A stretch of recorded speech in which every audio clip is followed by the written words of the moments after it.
99% of people do not know the correct way to drink water. Wisdom for living. Stoicism. Have you ever wondered if something as simple as drinking water could drastically impact your health? In today's video on Stoic in Your Life, we're diving into a practice that 99% of people get wrong every single day. You might think you know how to drink water, but what if I told you that just a few small changes could elevate your well-being to a whole new level? We'll unravel ancient wisdom that's shockingly relevant in today's fast-paced world.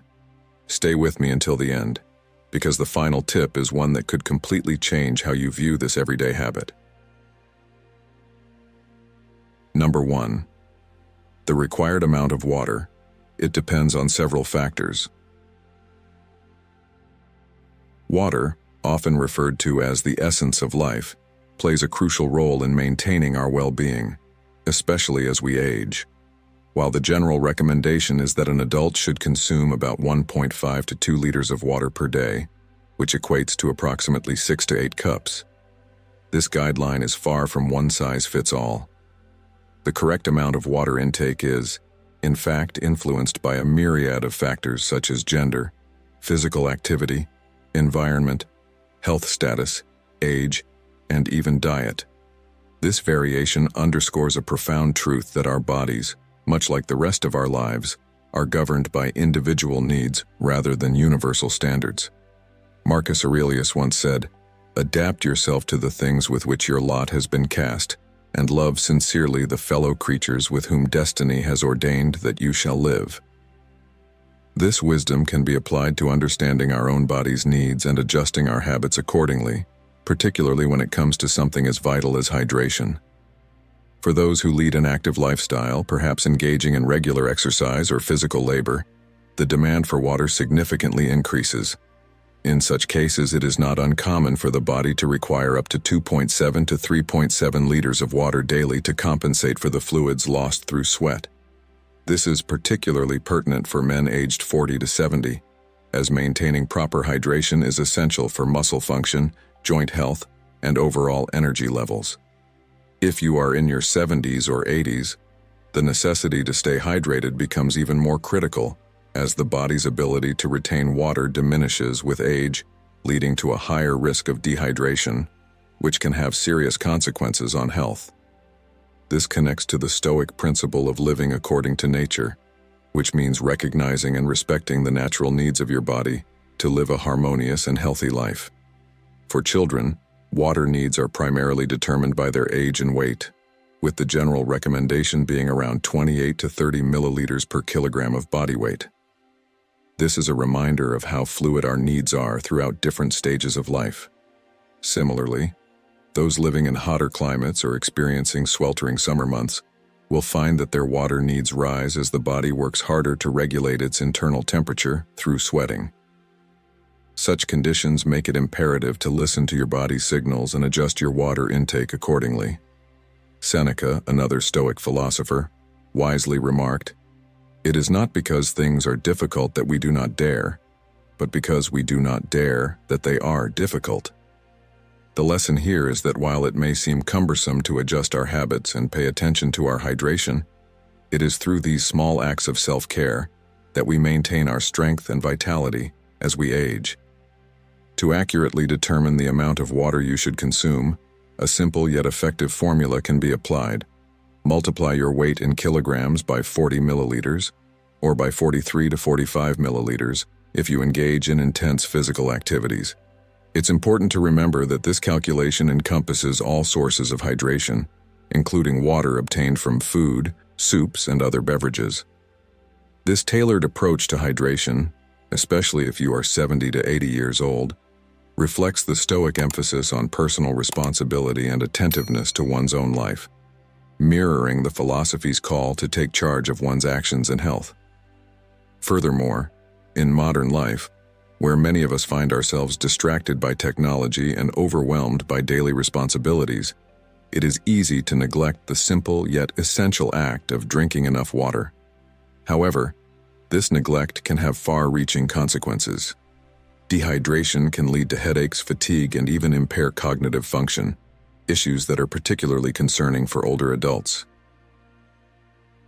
In today's fast-paced world, adopting a Stoic mindset, where one is mindful of their needs and disciplined in their habits, can be a powerful tool in ensuring that something as basic as water intake is not overlooked. As you consider these factors and their implications, it's worth noting how a small adjustment in daily routine can lead to significant improvements in overall well-being. Just as the Stoics taught the importance of moderation and balance, so too should we apply these principles to our hydration habits. By understanding the specific needs of our bodies and committing to meeting them, we honor both the natural world and ourselves, ensuring that we remain healthy, alert, and resilient in the face of life's challenges. Whether you are physically active, live in a hot climate, or are simply aging gracefully, remember that water is not just a necessity. It is a vital part of living in accordance with nature, as the Stoics would advise. Moreover, in the broader context of wellness, water intake is often undervalued in favor of more complex health regimens. Yet the wisdom of simplicity, a core Stoic tenet, reminds us that sometimes the most straightforward actions, like drinking enough water, have the greatest impact. Epictetus once said, "No man is free who is not master of himself." This mastery begins with taking care of the body, the vessel of our existence. If you are in your 70s or 80s, embracing this philosophy means making hydration a priority, knowing that by doing so, you are laying the foundation for a healthier and more vibrant life. Number 2, golden times to drink water for maximum effect. Imagine starting your day with the simple act of drinking a glass of water, something so basic yet profoundly impactful.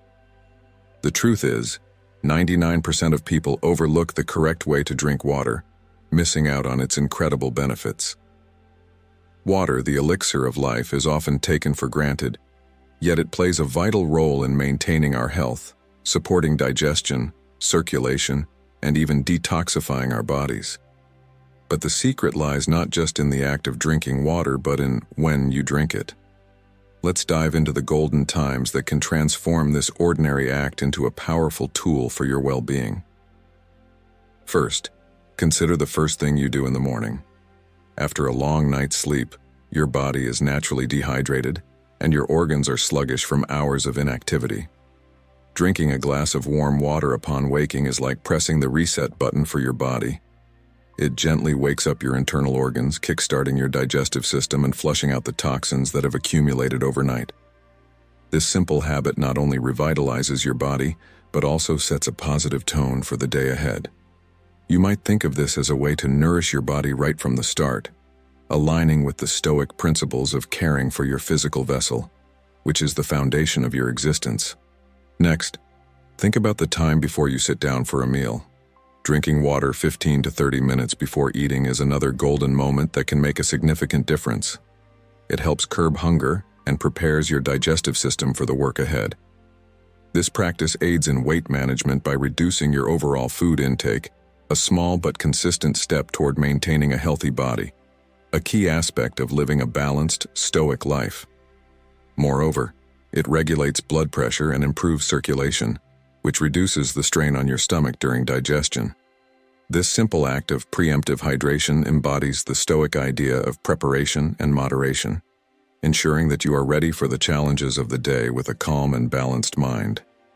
After you've enjoyed your meal, the instinct might be to reach for a drink immediately, but patience here is crucial. Drinking water right after eating can dilute the digestive juices, hindering the absorption of nutrients. Instead, wait at least 30 minutes to an hour before hydrating again. This delay supports the efficient metabolism of your food into energy and replenishes the water lost during digestion. It's a small act of self-control that echoes the Stoic discipline of waiting for the right moment, teaching us to embrace patience as a virtue. Finally, as the day winds down and you prepare for rest, consider your water intake once more. Many people mistakenly believe that drinking water just before bed is beneficial, but it can disrupt your sleep, by necessitating midnight trips to the bathroom. Instead, drink water about 2 hours before you go to bed. This timing allows your body to detoxify and process the water without overwhelming your kidneys or disturbing your sleep. This mindful approach to hydration before sleep aligns with the Stoic practice of ending the day with intention, ensuring that your rest is as restorative as possible. Now, picture a busy professional who, like many of us, struggles to find balance in a hectic world. Every day is a rush. Wake up, grab a quick coffee, work through lunch, and crash into bed at night. This person, who might be you or someone you know, constantly feels drained and disconnected. But one day, they decide to make a change. They start by simply drinking a glass of water every morning as soon as they wake up. Then, they incorporate the habit of drinking water before meals and wait an hour after eating before hydrating again. They also adjust their evening routine, drinking water 2 hours before bed instead of right before. Over time, this small shift in routine begins to make a profound impact. Their energy levels improve, their digestion becomes more efficient, and their sleep quality enhances. What seemed like an insignificant change turned into a powerful practice that transformed their health and well-being. This story isn't just about drinking water. It's about embracing small, intentional actions that can lead to a more balanced and fulfilling life, a core principle in Stoic philosophy. As we reflect on these practices, ask yourself, are you giving your body the simple care it needs to function at its best? Are you drinking water at the right times to maximize its benefits? By understanding the golden times to hydrate, you're not just taking care of your body, you're practicing self-discipline, mindfulness, and the Stoic principles that help us navigate life with resilience and purpose. Remember, in Stoicism, it's the small, consistent actions that build the foundation for a strong and balanced life. So the next time you reach for a glass of water, consider it an opportunity to practice Stoic principles, to be mindful, and to care for yourself in the simplest, yet most effective way. Let's take a moment to digest the lessons here. First, start your day with intention, by hydrating your body after a long night's rest. Next, use water to prepare your body for meals, ensuring that your digestive system is ready to function optimally. After meals, practice patience, allowing your body time to process and absorb nutrients before you drink again. Finally, approach your evening with mindfulness, hydrating in a way that supports restful sleep. These small, deliberate actions can lead to significant improvements in your overall well-being, embodying the Stoic principle of living in harmony with nature and with yourself. As you incorporate these habits into your life, you'll find that they not only enhance your physical health but also your mental clarity and emotional stability.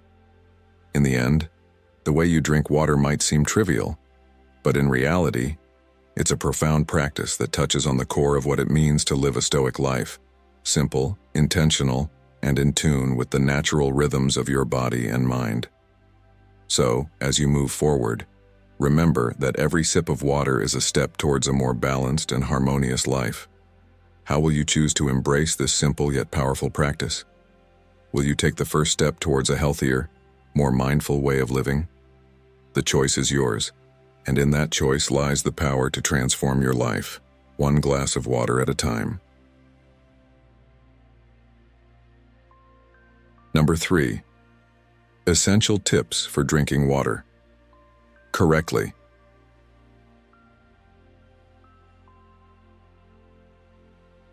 Let me take you on a journey where something as simple as drinking water becomes an act of mindfulness, one that has the potential to transform your health and well-being.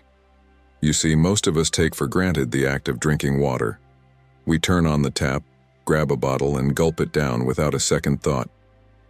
But what if I told you that 99% of people are drinking water the wrong way? Yes, you heard that right. How we drink water, something so vital, so integral to our daily lives, can have a profound impact on our bodies, from the heart to the kidneys, from digestion to long-term health.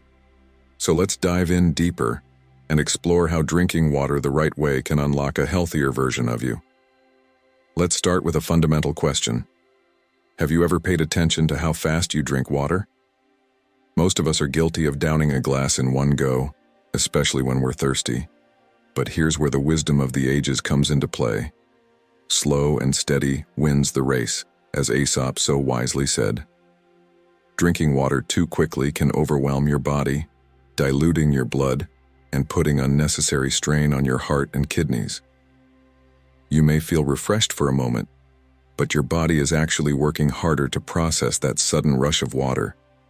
Instead, take small measured sips, about 100 to 150 milliliters at a time, so your body can absorb the water gradually. You'll feel more energized, more hydrated, and your organs will thank you for the care you're taking. Think of it as giving your body time to savor this vital resource, just like you would enjoy a delicious meal, bite by bite.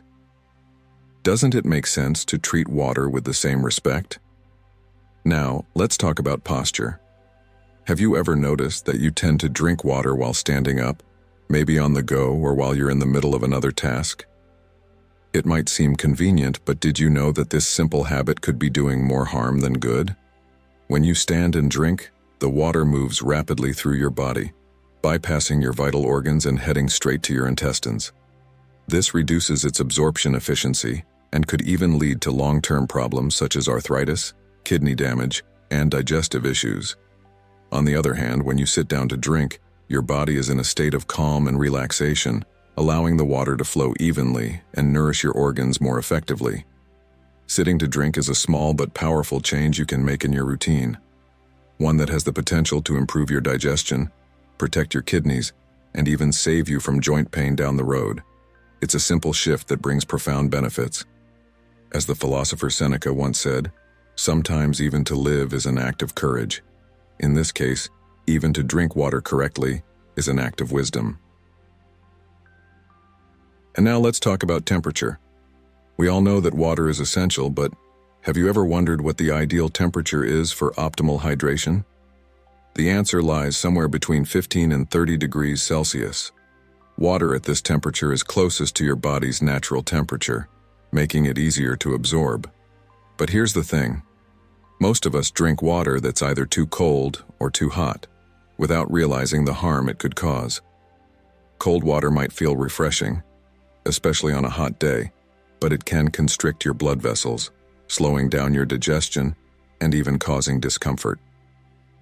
On the flip side, water that's too hot, above 65 degrees Celsius, can cause severe damage to the lining of your esophagus and in the long run, increase your risk of developing esophageal cancer.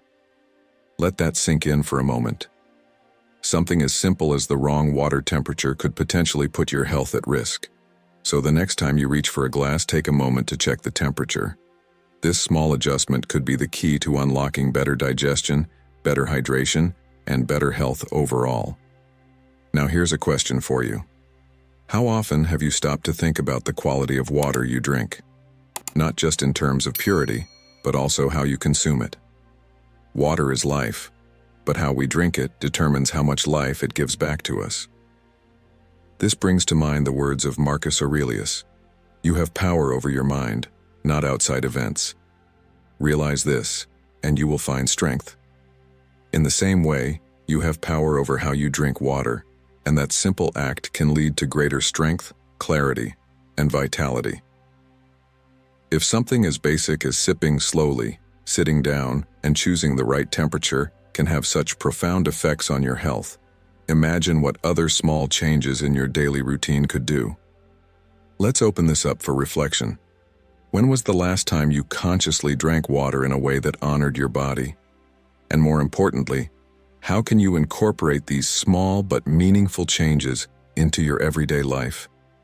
Remember, every time you drink water, you're not just quenching your thirst, you're nurturing your body one sip at a time. So the next time you feel the urge to gulp down a glass of water or drink on the go, pause for a moment. Ask yourself, how can I do this in a way that benefits my body the most? Because ultimately, it's not just about staying hydrated, it's about staying healthy, aware, and in tune with the needs of your body. And when you make these mindful choices, you're not just drinking water. You're taking control of your well-being in the simplest yet most powerful way possible. In the words of Buddha, "To keep the body in good health is a duty. Otherwise, we shall not be able to keep our minds strong and clear." So, let's make drinking water an intentional, mindful practice, one that nourishes both the body and the soul. Number 4. Unhealthy water drinking habits to avoid. In understanding the correct way to drink water, we must not only focus on how much we drink, but also on how we drink it. If you are 70 to 80 years old, this becomes even more critical as your body's ability to retain water decreases, and maintaining proper hydration can help stave off various age-related issues. Now let's explore the unhealthy water drinking habits that we must avoid to ensure that we are giving our bodies the care they deserve. One of the most common mistakes people make is only drinking water when they feel thirsty. By the time thirst kicks in, your body has already lost a significant amount of water, sometimes as much as 2 to 5% of your body's total water content. This mild dehydration might seem harmless, but over time, it impairs your metabolic functions. As we age, especially if you are in your 70s or 80s, prolonged dehydration can result in more than just thirst.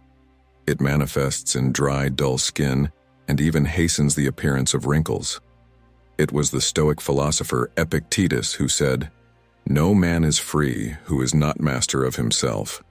Mastering the habit of staying hydrated even when you don't feel thirsty is crucial in taking control of your health, especially in your later years. When you wait until you're thirsty, you're already allowing your body to operate under strain.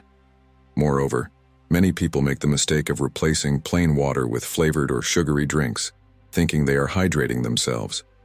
In truth, drinks like sodas, carbonated beverages, and alcohol-based drinks not only lack essential nutrients but also contain harmful chemicals that can lead to long-term health issues.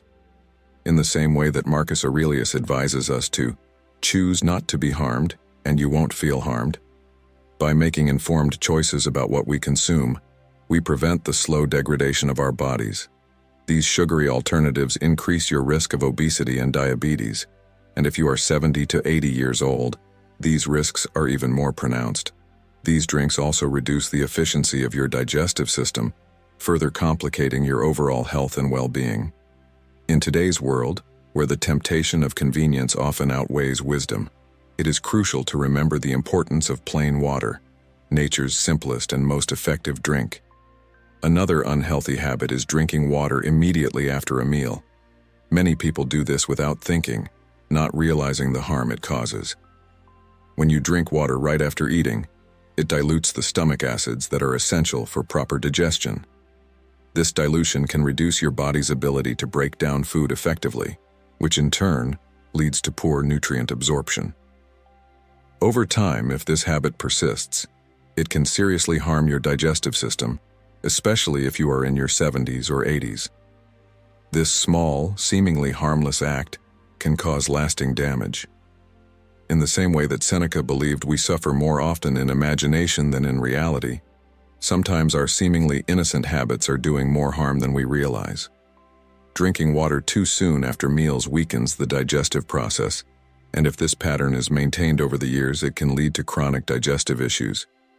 It is essential to wait at least 30 minutes to allow your body the time it needs to fully process the food before adding water to the mix.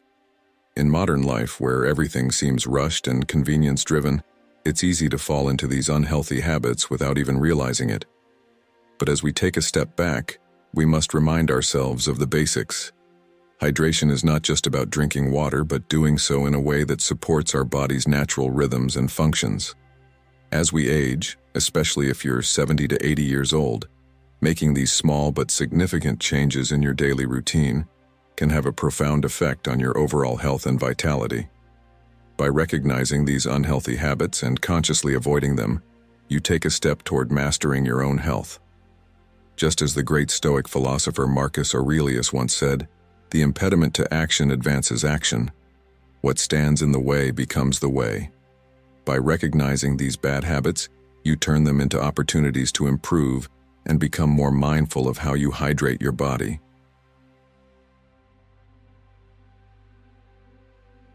Number 5. Comprehensive benefits of drinking water correctly.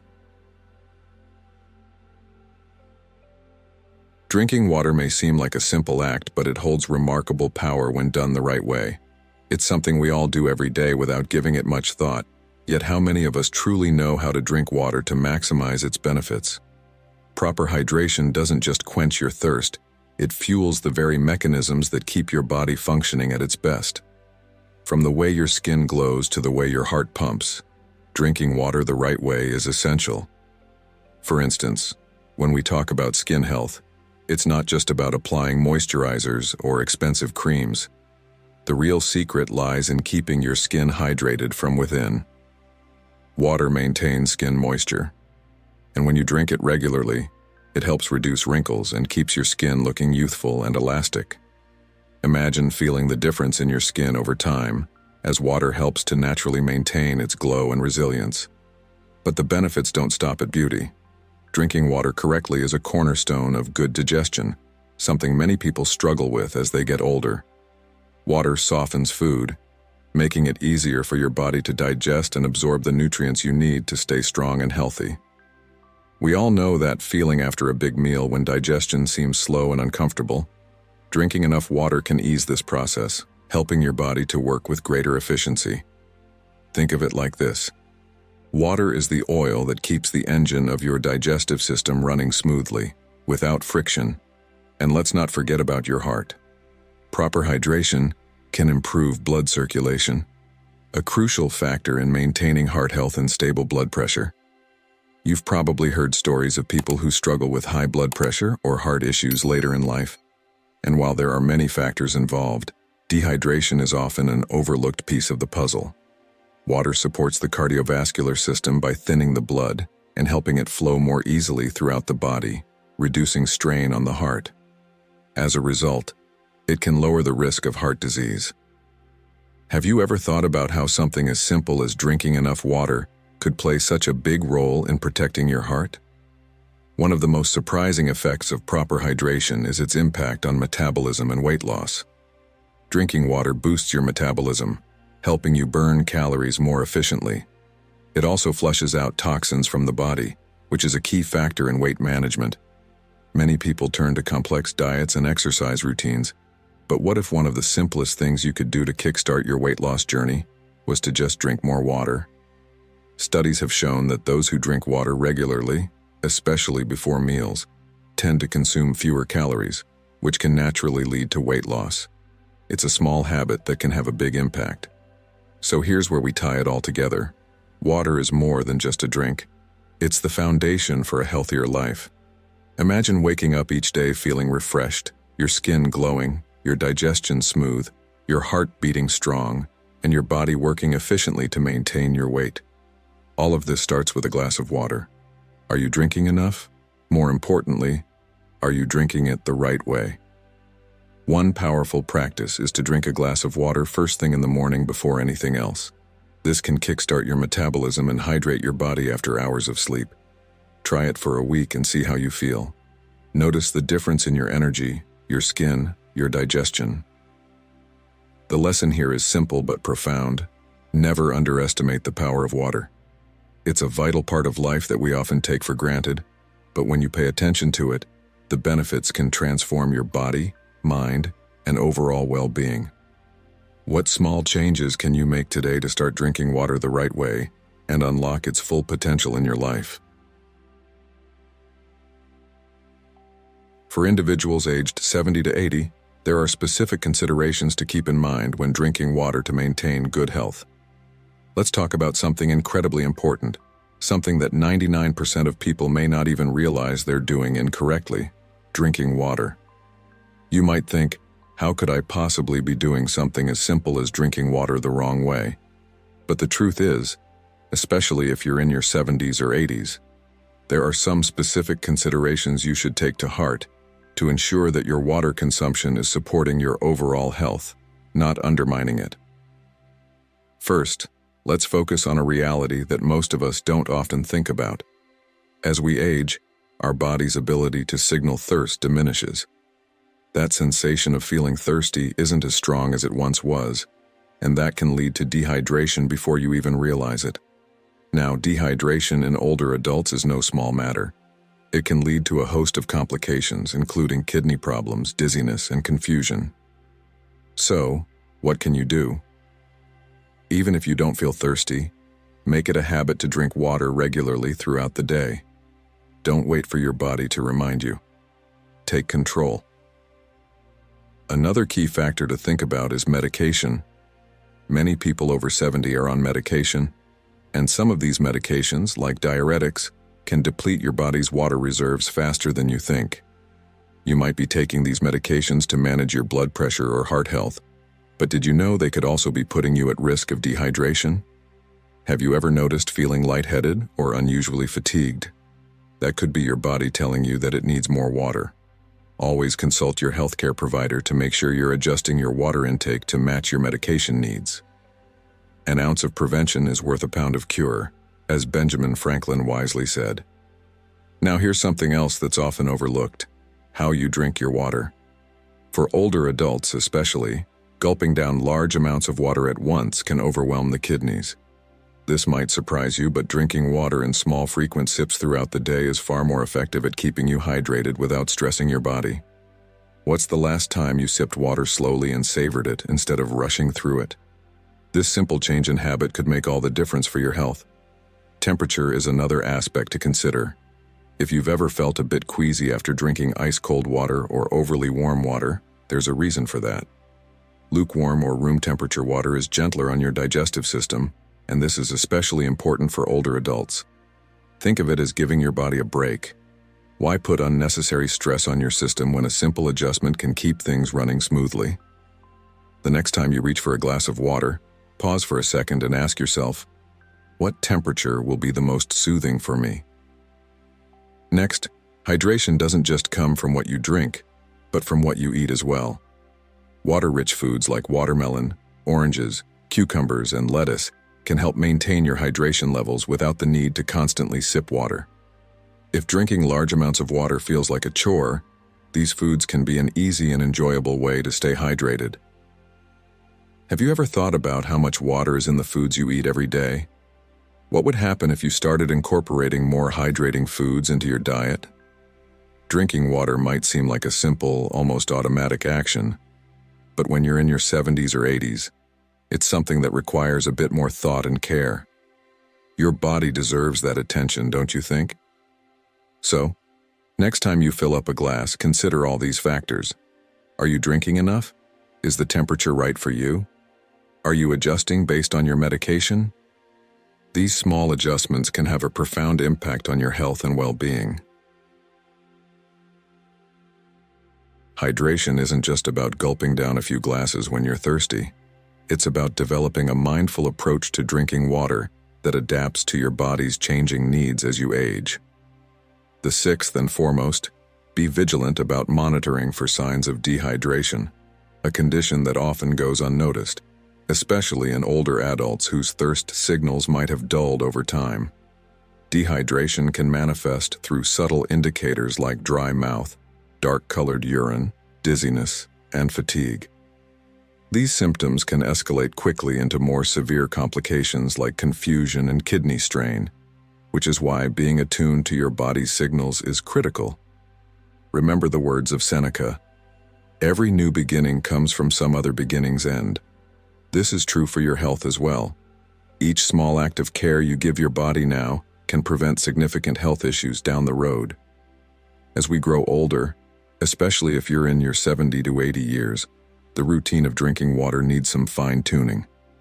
One essential tip is to avoid consuming large amounts of water before bed. While hydration throughout the day is vital, overloading your body with water just before bedtime can lead to frequent trips to the bathroom at night, which interrupts your sleep and can leave you feeling tired the next day. Sleep is another cornerstone of good health, and ensuring that you get enough uninterrupted rest is just as important as keeping hydrated. Marcus Aurelius once said, "It is not death that a man should fear, but he should fear never beginning to live."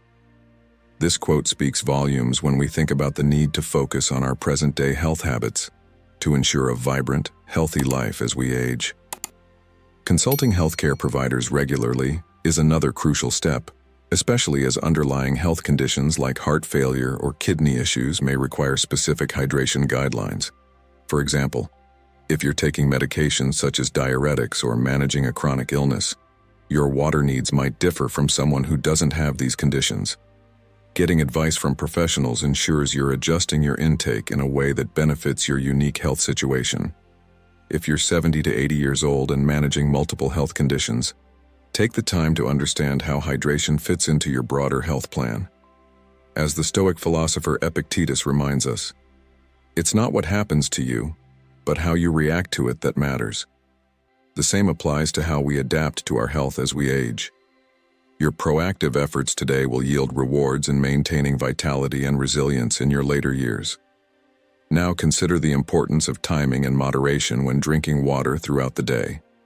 Instead of guzzling large quantities in one sitting, sipping water consistently ensures that your body absorbs it better without overwhelming your kidneys, especially if you're in the later stages of life. This balance prevents water intoxication, a rare but real concern, particularly for those whose kidneys may not function as optimally. Furthermore, incorporating water-rich foods like cucumbers, watermelon, and oranges into your diet is a smart and tasty way to stay hydrated. These foods don't just quench your thirst, they also deliver vital nutrients that enhance overall well-being. As modern life grows busier, it's easy to overlook these small adjustments, but doing so could mean the difference between living healthily and facing unnecessary health challenges. In conclusion, as you move through your 40s, 50s, and especially into your 70s and 80s, paying attention to how you hydrate can dramatically impact your health, energy levels, and even your appearance. As you sip that next glass of water, think about how each mindful decision you make is a step toward living a long, healthy life. Let us prepare our minds as if we'd come to the very end of life, Marcus Aurelius once advised. The essence of this wisdom is that it's never too early or too late to cultivate habits that nurture both the mind and body. So, what will you do today to make sure you're giving your body the hydration it truly needs? How will you change the way you think about water, a simple substance that has such a deep impact on your health? You are in control of your body, and you can make choices that support it every single day. As the ancient philosopher Hippocrates once said, "Let food be thy medicine and medicine be thy food." But we could easily extend that wisdom to water. Let your water intake be your medicine, and watch how this simple, often overlooked habit can transform your health. Thank you for staying with us until the end of this video on the correct way to drink water. If you've made it this far, type "water is powerful" in the comments so I can see who the true champions are that made it all the way through. Please don't forget to like this video, subscribe to our channel, Stoic in Your Life, and turn on notifications so you won't miss any of our upcoming content. Share this video with your friends and family so they too can benefit from this wisdom. Now go ahead and click on one of these two videos to continue feeding your mind with valuable insights. A big hug, and I'll see you in the next video.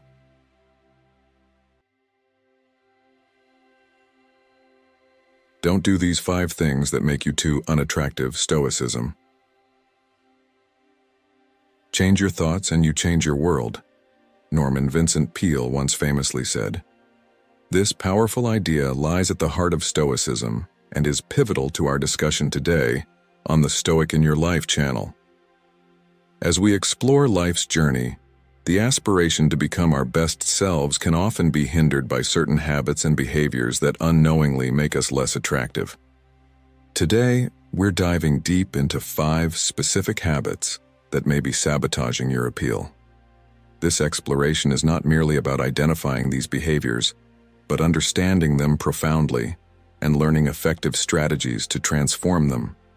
Are you ready to challenge these habits and embrace changes that will enhance your relationships and personal happiness? Let's embark on this journey of self-discovery together.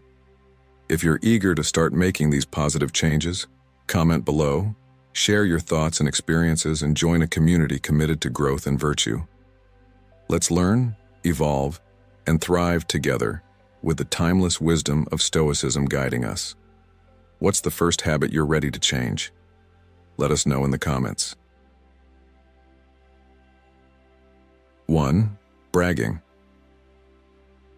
In today's fast-paced world where social media often dictates norms and self-worth as measured by likes and shares, it's crucial to revisit timeless wisdom that emphasizes true value and personal integrity.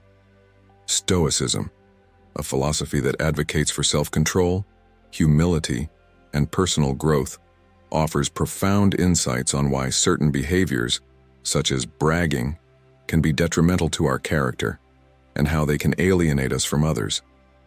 This philosophy teaches us to find approval from within and to project a sense of confidence that doesn't rely on the validation of others. Bragging often appears as a loud declaration of one's achievements, screaming for attention and admiration. It is seen by many as a necessity to establish one's worth in the eyes of peers. However, is this behavior truly a reflection of self-esteem or rather a mask for deep-seated insecurities? Consider the behavior of someone constantly highlighting their successes without context or humility. This can be off-putting, creating distance rather than fostering connection. Stoicism suggests that true confidence is quiet and self-assured, not requiring constant external validation to exist. Epictetus, a luminary in Stoic thought, teaches that what counts is not what happens to you but how you deal with it. This perspective is crucial in understanding why boastfulness is often seen as unattractive. It showcases a reactive rather than proactive approach to self-esteem, heavily reliant on others' perceptions rather than self-appraisal. Real confidence, according to Stoicism, is about acknowledging one's achievements without overshadowing others. It involves sharing successes in a way that uplifts and includes rather than segregates and alienates. Epictetus famously said, "If you want to be loved, love." This simple yet profound advice encapsulates the Stoic belief in controlling one's actions and attitudes. By fostering virtues like discipline, courage, and humility, qualities that remain constant regardless of external opinions, we cultivate a presence that is genuinely attractive because it is authentically grounded, not superficially constructed. How then can one apply these Stoic principles to everyday life, particularly in an era where the lines between genuine self-worth and external validation are often blurred? It starts by developing an internal metric for self-assessment. Recognize your accomplishments, certainly, but do so with a mindset that appreciates the contributions of others. Reflect on instances where humility in others made a lasting positive impression on you. It's likely that their demeanor enhanced their appeal significantly. Marcus Aurelius, another Stoic philosopher, offers a timeless piece of wisdom. The best revenge is not to be like your enemy. Applying this to our context, we see that eschewing the bragging and boastfulness often exhibited in competitive environments allows us to stand out as principled and composed individuals. In sum, embracing Stoicism involves a profound reassessment of how we perceive success and interact with our peers. It invites us to cultivate a strong, independent sense of self that does not fluctuate with the vicissitudes of societal approval. This not only makes us more attractive as individuals, but also enriches our relationships and enhances our overall life satisfaction. As we navigate the complexities of modern life, let us strive to embody the virtues that have stood the test of time, those that define our actions not by the fleeting judgments of others but by our steadfast commitment to living a principled and meaningful life. This is the essence of true attractiveness, a calm, composed demeanor that resonates with confidence and humility in equal measure. 2. Reactivity. Stoic philosophy, which champions self-control and reasoned thought, teaches us a crucial life skill: reactivity, or the tendency to react impulsively to situations without thorough consideration, is a trait that can detract significantly from our attractiveness and effectiveness. Consider the wisdom of Epictetus, a Stoic philosopher who endured the hardships of slavery before rising to prominence through his indomitable calm and deep understanding. He famously stated, What matters is not what happens to you, but how you react to it. This insight forms the cornerstone of Stoic thought. While we cannot control external events, we have absolute power over our responses to them. Reflect on this the next time you find yourself in a challenging situation. How do you respond? Does your reaction help you maintain your dignity and purpose, or does it contribute to chaos? Think about a modern scenario. You're in a high-stress meeting and suddenly things don't go as planned. Someone drops the ball, the blame game starts, and the room heats up. Now picture yourself maintaining composure, addressing the issue logically and steering the conversation towards solutions rather than problems. How do you think your colleagues would view you? Marcus Aurelius, another towering figure in Stoic philosophy and a Roman emperor, faced relentless pressure both on the battlefield and in governance. Yet, he is celebrated not for his military exploits or administrative policies, as much as for his ability to remain calm in the face of adversity. His meditations provide timeless reflections on maintaining peace within oneself amidst external chaos. Why, then, is losing control seen as unattractive? When someone reacts emotionally and without restraint in a difficult situation, it often leads to a poor first impression.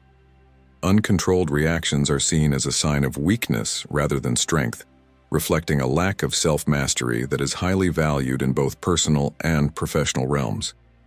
Emotional reactivity can alienate others, as people generally gravitate towards those who can provide stability and security, qualities that are rooted in a calm demeanor. So how can you apply Stoic principles to cultivate a more attractive presence? Start by observing your reactions in various situations. Ask yourself, am I acting out of impulse or thoughtful consideration? Implement a brief pause before responding to anything significant. This small habit can transform your interactions profoundly. By choosing to respond rather than react, you embody the Stoic ideal that true control comes from within.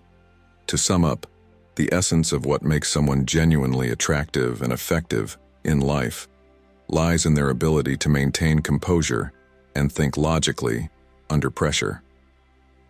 This lesson, derived from the teachings of Stoic philosophers like Epictetus and Marcus Aurelius, remains as relevant today as it was in ancient times. Embrace this wisdom, and you'll find that not only will your interactions improve, but you'll also lead a more fulfilling and respected life.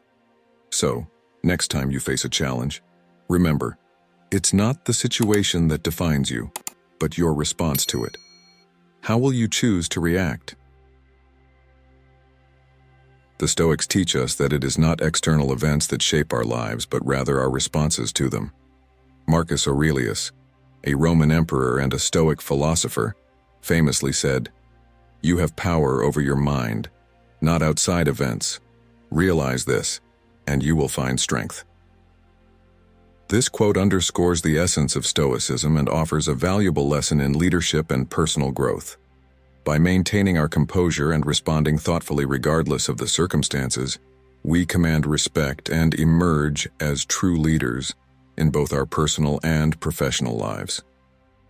Now let's think about how we can apply these Stoic principles to become less reactive and more proactive. It begins with self-awareness, a critical Stoic practice. Ask yourself, how do I typically react in stressful situations? Do I lash out, or do I retreat? What triggers these responses? Identifying these patterns is the first step towards gaining control over them. The goal here is not to suppress your emotions, but to manage them in a way that aligns with your core values and the demands of the situation, thus ensuring that your responses are always considered and appropriate. Epictetus, another revered Stoic philosopher, offers this profound advice. Don't just talk about your philosophy, live it. This statement challenges us to not only reflect on Stoic teachings, but to embody them in our everyday actions. By embracing a philosophy of calm and measured responses, you enhance your allure and project an aura of confidence and reliability. This approach does not entail hiding your emotions, but rather understanding them so profoundly that you can express them in a manner that is constructive rather than destructive. So how can you practically integrate Stoicism into your daily life to make it impactful? Start by implementing a simple yet powerful technique. The pause. Before reacting to any negative stimulus, take a moment to breathe and reflect. This pause allows you to assess the situation calmly and respond in a way that is both thoughtful and assertive. Over time, this practice will help you develop a habit of measured responses, significantly improving your interactions and relationships. Furthermore, consider how these Stoic practices can be applied not just in your personal life but also in the workplace. Imagine you are in a meeting and a controversial issue arises. Instead of reacting hastily and potentially escalating the situation, you choose to respond with poise and precision. By doing so, you not only resolve the issue more effectively, but also set a standard for others to follow, enhancing your leadership and influence. To wrap up, the principles of Stoicism are incredibly relevant and beneficial in our contemporary lives. They teach us that while we cannot control every external event, we can master our reactions to them, which in turn shapes our destiny. By cultivating a calm demeanor and responding thoughtfully to every situation, we not only gain the respect and admiration of those around us, but also lead a more fulfilling and purposeful life. Now, I'd like to ask you, how will you apply these Stoic principles in your next challenging situation to transform your reactions into thoughtful responses? Consider this. What if in a moment of potential conflict you chose to respond with empathy rather than anger? Or, when a sudden desire grips you, you pause to contemplate its long-term impact on your life? Such shifts from impulsivity to mindfulness might seem minor, but their impact on your life can be profound. This approach doesn't just minimize regrets, it enhances your attractiveness to others by showcasing your capacity for understanding and patience. Now, imagine applying this Stoic reflection in everyday scenarios, such as a disagreement at work or a stressful family situation. Instead of reacting with irritation or frustration, which might escalate the problem, responding with a calm demeanor can diffuse tension and lead to more constructive outcomes. It shows you as someone who commands not just personal respect but also the helm of leadership, capable of steering situations toward resolution rather than conflict. Marcus Aurelius, the Stoic emperor, advised, "You have power over your mind, not outside events. Realize this, and you will find strength." His words resonate today, underscoring that our greatest influence lies in our response to life's challenges. Reflective practice also boosts your happiness and aids in achieving your personal goals. By reacting less impulsively, you align more closely with your long-term aspirations, leading to actions that are considered and in harmony with your deeper objectives. Seneca, another Stoic sage, once said, "Hang on to your youthful enthusiasms. You'll be able to use them better when you're older." This advice encourages us to channel our initial reactions into energies that fuel rather than foil our ambitions. But how can one cultivate such poised reflection? Start by recognizing the triggers that prompt your reactions. Is it stress, fear, or perhaps misunderstanding? Once identified, address these triggers with the Stoic method of reflection. This doesn't mean suppressing your emotions. Rather, it involves understanding them deeply so that your actions are governed by wisdom, not whims. Reflecting before reacting helps maintain your inner peace and enhances your decision-making capabilities, ensuring that your actions are beneficial not just to you, but also to those around you. The practice of turning reaction into reflection does not only serve to improve how others perceive you, but enriches your own life experience, allowing for a richer, more contented existence. It encourages a life where challenges are met with composure, and potential conflicts turn into opportunities for growth and understanding. The wisdom of Epictetus comes to mind here. It's not what happens to you, but how you react to it that matters. These words serve as a guiding principle for anyone looking to adopt a more stoic approach to life's unpredictabilities. As we face daily uncertainties and swift changes, the ability to respond effectively is crucial. Quick, knee-jerk reactions might offer instant relief or satisfaction, but thoughtful, measured responses pave the way for lasting success and respect, both personally and professionally. How are you managing your reactions? What strategies have you found effective in applying Stoic principles to everyday challenges? Share your experiences and insights. Engaging with these age-old philosophies can transform not only how you are perceived by the world, but also how you perceive and interact with the world around you, leading to a life that is not only successful but also deeply fulfilling. If you've watched up to this point, it's clear you're dedicated to refining yourself and avoiding those traits that make you less attractive. Drop a comment below with "Elevate" to affirm your commitment to high standards and personal growth. Stick around. More wisdom on leveraging Stoicism to enhance your life is coming up soon. 3. Not having any goals. Stoicism teaches that true ambition is not about reaching the peaks of external success, but about deepening our inner growth and refining our character. It's about how we align our desires with our moral values and how we cultivate virtues like discipline, integrity, and self-control in every action we take. Seneca, a Stoic philosopher who navigated the treacherous currents of Roman politics, profoundly critiqued the superficial pursuits of status and power, asking, "What good are lots of books and libraries if the owner can't take in even one principle and make it his own?" This rhetorical question invites us to reflect on our own pursuits. Are we accumulating achievements and accolades that hold no true value to our inner development? Or are we genuinely enriching ourselves with wisdom and virtue? Consider a modern scenario: a successful business person who has climbed the corporate ladder quickly, but feels an inner emptiness despite their outward success. They might start questioning the purpose of their ambitions when they realize that their achievements haven't contributed to their personal happiness or moral growth. This realization could be the turning point where they begin to set goals that are not just about advancing their career, but about becoming a better person, perhaps by mentoring others, engaging in community service, or simply dedicating time to personal development. Now, ask yourself, when was the last time you felt truly fulfilled by an accomplishment? Was it the external praise that uplifted you, or the knowledge that you had grown in a meaningful way? If your goals are solely focused on external validation, they might not be serving your deeper purpose. Stoicism doesn't discourage ambition. Rather, it guides us to ensure that our ambitions serve our personal growth and moral values. The journey to redefining ambition begins with introspection. Start by examining the motivations behind your goals.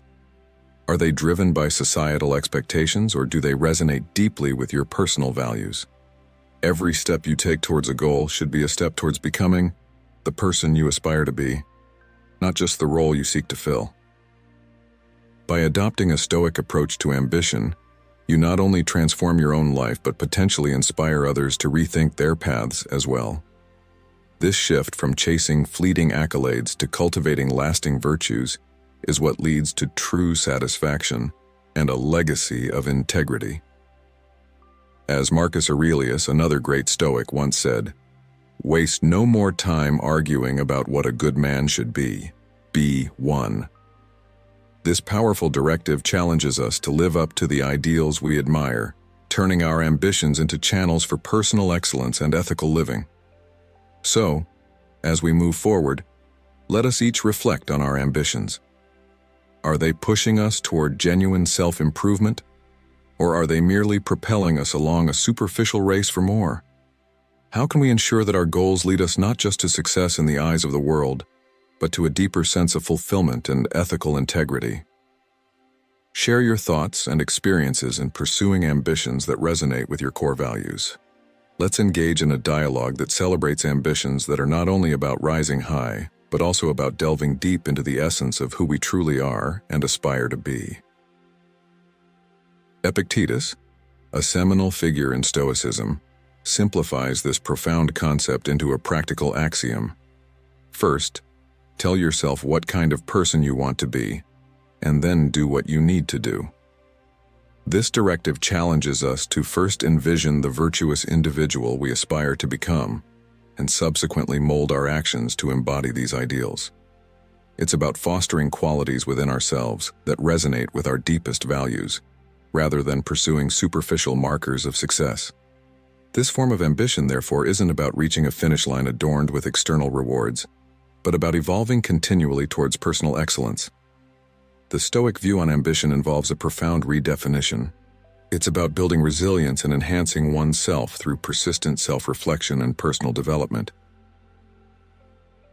In a world obsessed with the outward signs of success, Stoicism asks poignant questions. Are these pursuits truly enhancing your life? Or are they merely complicating it? Are you chasing mere shadows, ephemeral and devoid of substance, instead of cultivating genuine virtues that stand the test of time?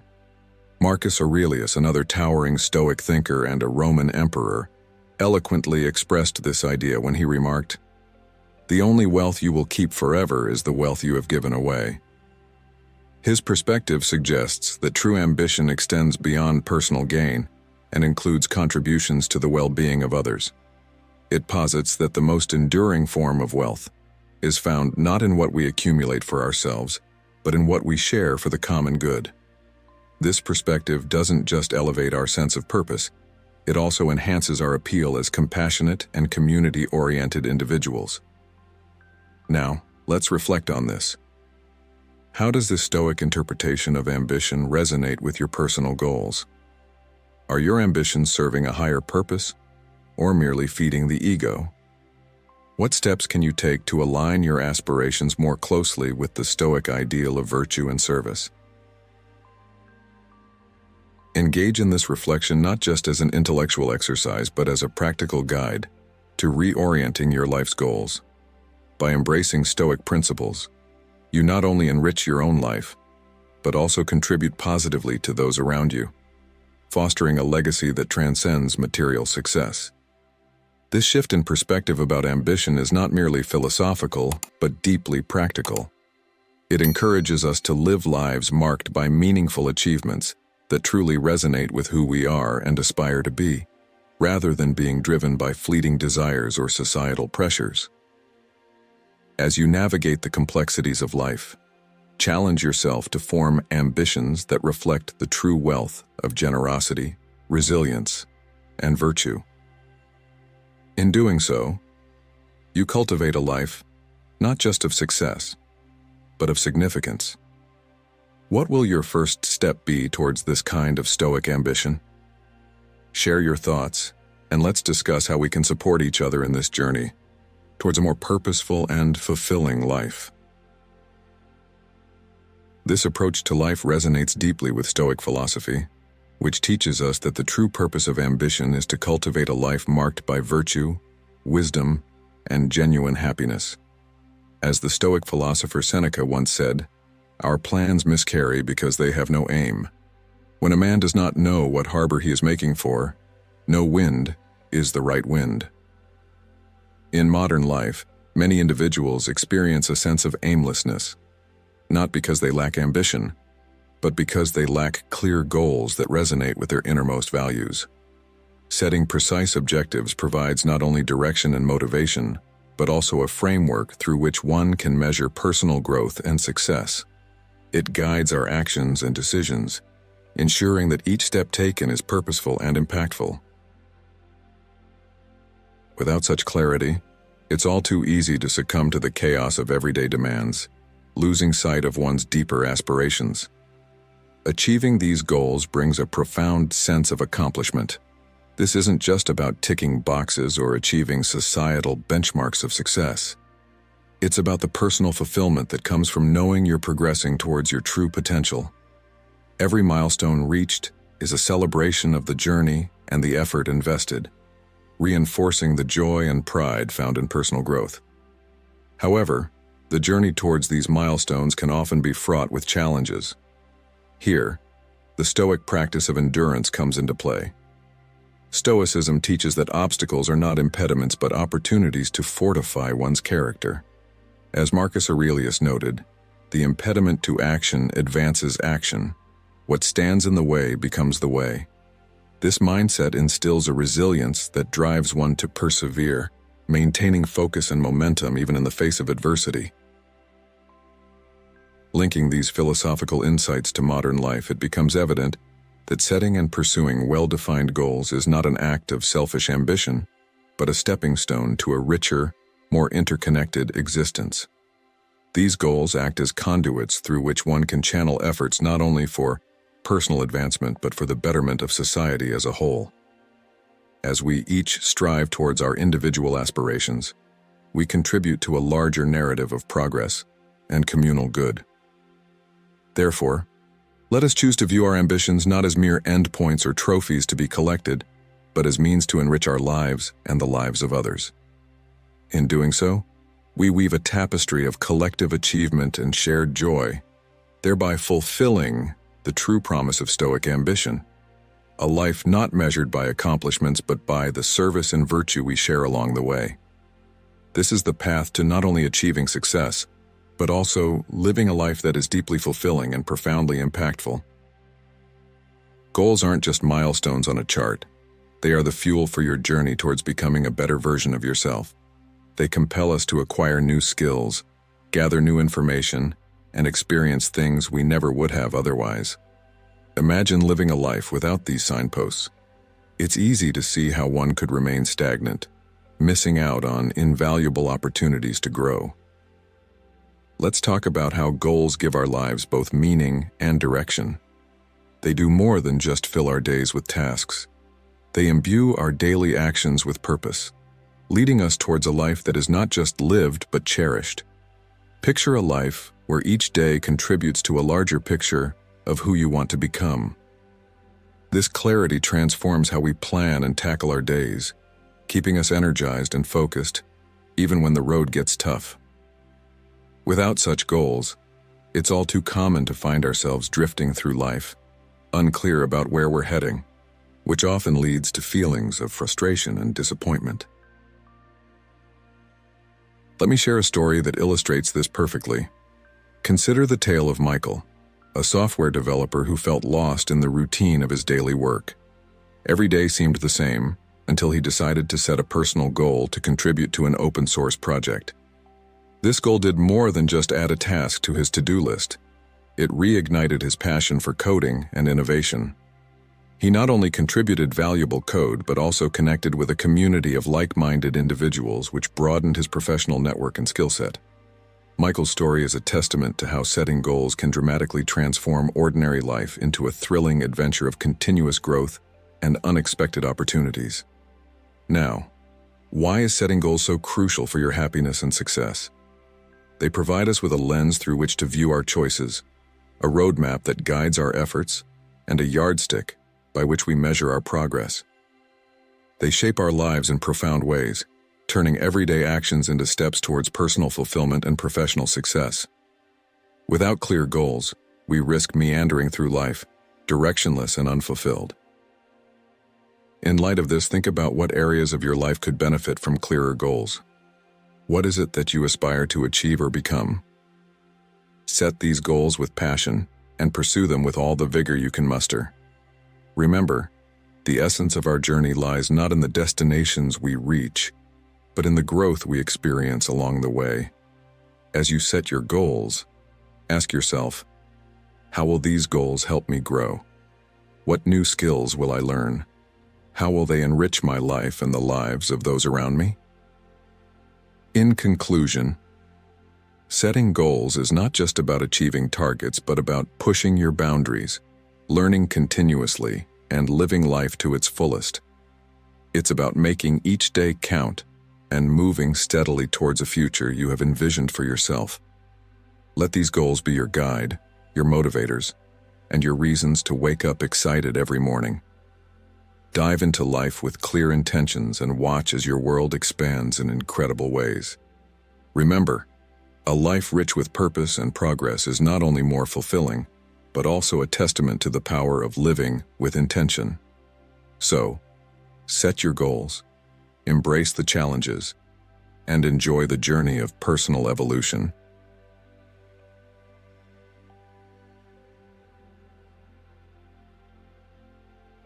Thank you all for tuning into today's video. We're eager to hear what you've learned or how you relate to the topics we discussed. Can you share any personal experiences or insights you've gained from our content? If you're unsure what to comment, perhaps start by mentioning something that you found particularly interesting or useful. Your contributions not only help us improve, but also enrich the learning experience for the entire community. Let's start the conversation in the comments below. 4. Needing something. This independence is not only liberating but also inherently attractive, fostering a charisma that draws others to us naturally, rather than us having to seek them out. Consider the story of Epictetus, who, despite being born into the harsh conditions of slavery, ascended to become a revered Stoic philosopher. His life and teachings underscore the vital importance of emotional and psychological self-sufficiency. Epictetus famously asserted, "Freedom is the only worthwhile goal in life, because it lets us ignore things that are out of our control." Reflect on this profound statement. It urges us to consider whether we are too dependent on others' validation to shape our self-esteem. Are we allowing external opinions to dictate our happiness? His perspective invites us to reassess our own tendencies towards neediness. How often do you find yourself seeking affirmation from others to feel valued or appreciated? It's worth pondering how this neediness might be impacting your relationships and your personal appeal. Stoicism invites us to embrace a sense of inner approval and autonomy, which not only strengthens our emotional fortitude, but also enhances our appeal to others. By fostering a robust sense of self that does not waver with the opinions of others, we can achieve a true form of freedom. As Marcus Aurelius, another monumental figure in Stoicism, once said, "You have power over your mind, not outside events. Realize this and you will find strength." This principle can revolutionize the way we interact with the world and ourselves. So I pose this question to you. How much of your happiness and self-worth are you placing in the hands of others? And what steps can you begin to take today to reclaim that power, ensuring that your contentment and self-esteem are governed from within, by your own standards and for your own well-being? Engaging with these questions could be your first step toward a more attractive, Stoic-inspired independence. Consider the scenario where one person in a relationship heavily relies on the other for emotional support or validation. This dependence can create a burden, making the relationship feel less like a partnership and more like a caretaker scenario. People are generally drawn to those who exhibit self-confidence and autonomy. It's not just about being attractive, it's about being respected and valued as an individual. Reflecting on the wisdom of Seneca, we are reminded that if you really want to get away from the things that bother you, you need to be a different person, not in a different place. This powerful insight urges us to cultivate our inner strength rather than seeking external approval. How then can we apply Stoic principles to overcome neediness? The first step is to understand the roots of your self-esteem. Ask yourself, is your self-worth derived primarily from others' perceptions, or is it grounded in your own achievements and the qualities you genuinely value in yourself? By shifting our focus from external validation to internal validation, we not only foster a stronger sense of self, but also become more inherently appealing to others. Seneca's tumultuous life, filled with political intrigue and exile, exemplifies that stability and peace must originate from within, not from our external circumstances. Likewise, Marcus Aurelius, in his Meditations, emphasized the control we have over our minds regardless of external events. You are in charge of your own thoughts and not the events that happen around you. Realize this, and you will find strength. This principle is crucial for maintaining our dignity and attractiveness, regardless of the challenges we face. In modern life, where external factors are often unpredictable and beyond our control, the Stoic practice of focusing on our internal responses becomes even more relevant. By mastering our emotions and reactions, we ensure that our self-esteem and confidence are not at the mercy of external circumstances. This not only makes us more attractive as individuals, but also equips us to handle life's challenges with grace. So as we consider the path forward, ask yourself, how much of your self-worth is currently tied to the approval of others? What steps can you start taking today to build a more resilient, self-sufficient you? Engaging with these questions is your first step towards embracing a Stoic-inspired independence that not only enhances your attractiveness, but also enriches your life experience. Remember, the key to lasting appeal and personal satisfaction lies in your ability to maintain autonomy and inner strength. Let this understanding guide you as you navigate the complexities of relationships and personal development in the latter half of life. Adopting Stoicism and its virtue of self-sufficiency can indeed be transformative, steering you towards a life that is not only more peaceful, but also more fulfilling. Stoicism doesn't advocate for emotional isolation. Rather, it champions the strengthening of your emotional core. This robust foundation allows you to engage with others not out of necessity, but from a desire to foster mutual growth. When you connect with people because you choose to, not because you need to, every relationship becomes an opportunity for personal and collective development. Let's tackle this crucial shift. Build your inner fortress. Make it the wellspring of your self-esteem rather than constantly seeking approval from outside sources. This fundamental change will not only enhance your attractiveness, but also lead to healthier, more balanced interactions. Embrace the Stoic practice of self-sufficiency and observe the remarkable changes it brings to your life. As you grow less needy and more self-assured, you'll notice an improvement, not just in your relationships, but in your overall life satisfaction as well. But how does this look in modern life? Consider the story of Alex, a colleague who always seemed to be in a whirlwind of drama, his happiness contingent on the approval of our peers. When he embraced Stoicism, he started focusing on developing his character and capabilities. Gradually, his need for validation diminished. He became more composed and confident, and this change did not go unnoticed. His relationships at work and beyond began to thrive because people were drawn to his newfound independence and strength. Now, reflect on your own life.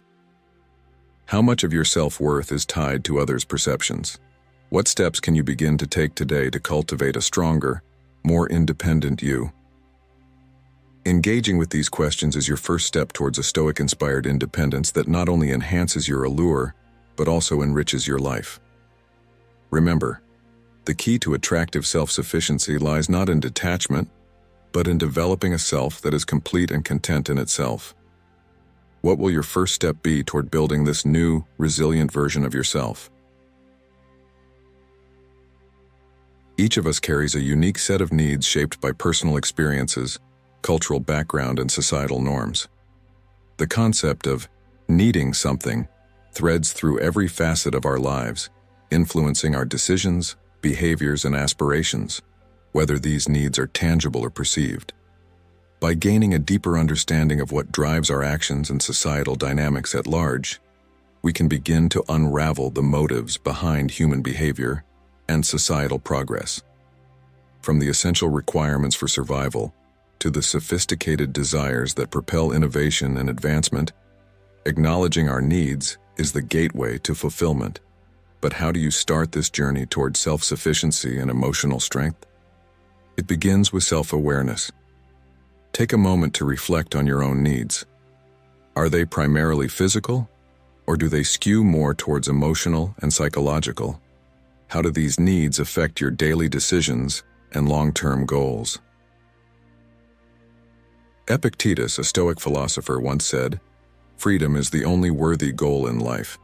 He believed that this freedom comes from within, from understanding and mastering our own needs rather than being enslaved by them. His teachings encourage us to look inward for satisfaction, reinforcing the idea that true independence is not about isolation, but about being self-sufficient. As you consider these ideas, I invite you to ponder, What steps can you take today to recognize and fulfill your own needs independently? How can this journey towards understanding your needs enhance your emotional strength and personal freedom? Share your thoughts and plans in the comments. We'd love to engage with your experiences and insights as you embark on this path of self-discovery and growth. Remember, the journey to self-sufficiency is not a solo endeavor, but a shared human experience enriched by our collective insights and support. What will your first step be? Unmet needs can provoke unhealthy behaviors and coping strategies that jeopardize our overall health and relationships. Recognizing the effects of these unmet needs not only sheds light on the importance of robust support systems, but also underscores the necessity for proactive measures to safeguard our well-being. This understanding can be a pivotal turning point in how you manage your personal and professional life. Abraham Maslow, a renowned psychologist, developed a model known as Maslow's hierarchy of needs, which organizes human needs into a pyramid.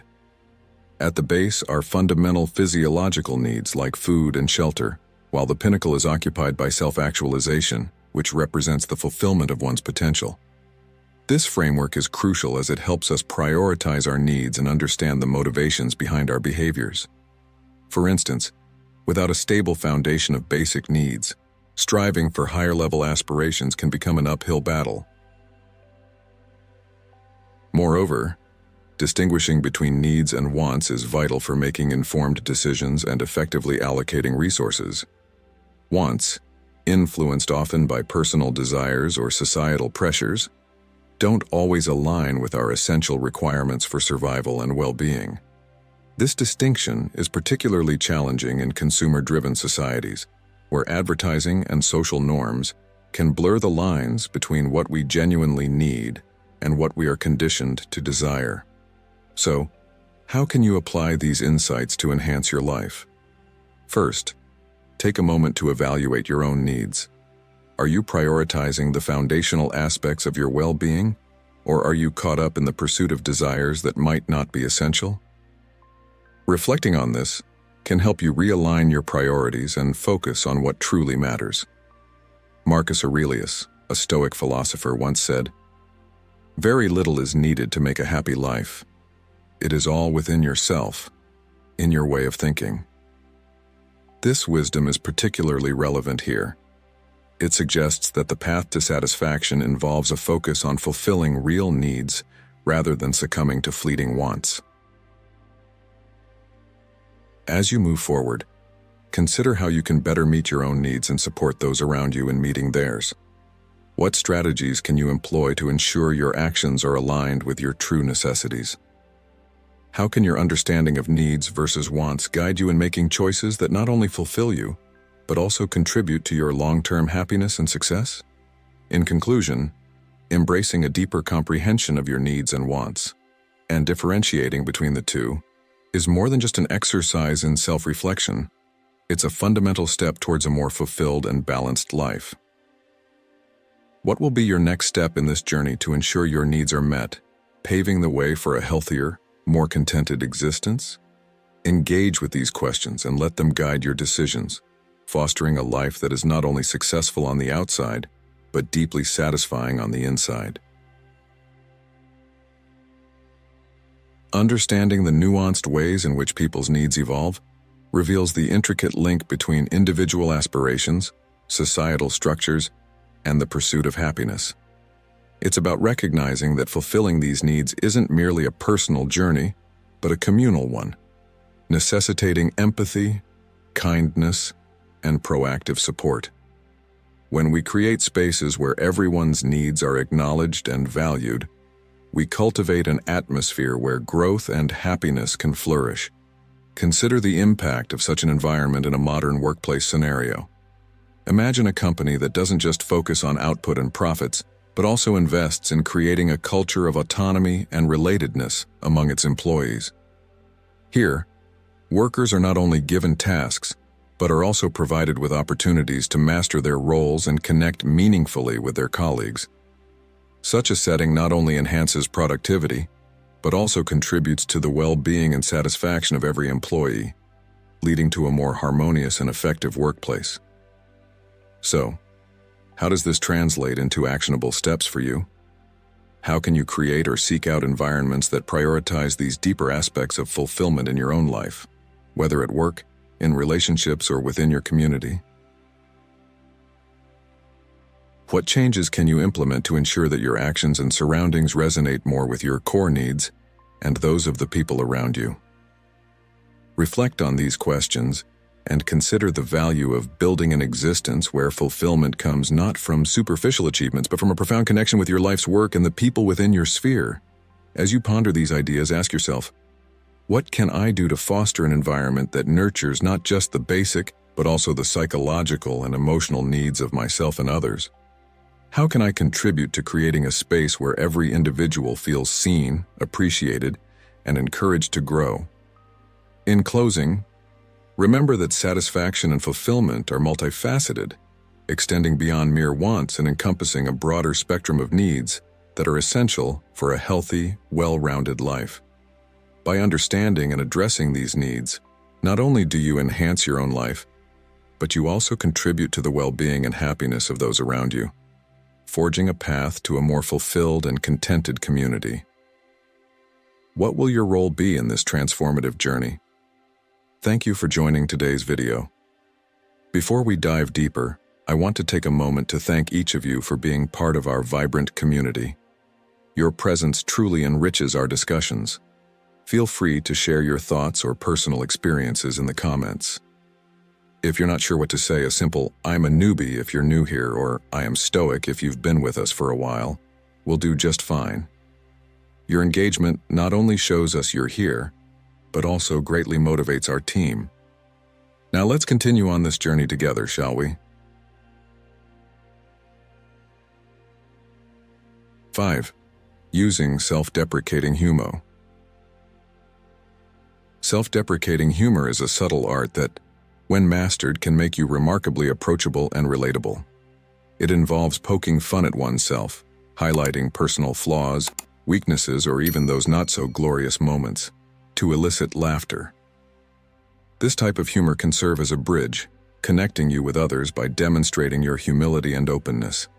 However, it's crucial to wield this tool wisely. As the Stoic philosopher Epictetus once advised, know first who you are and then adorn yourself accordingly. This echoes the importance of self-awareness in humor. When engaging in self-deprecating humor, context is everything.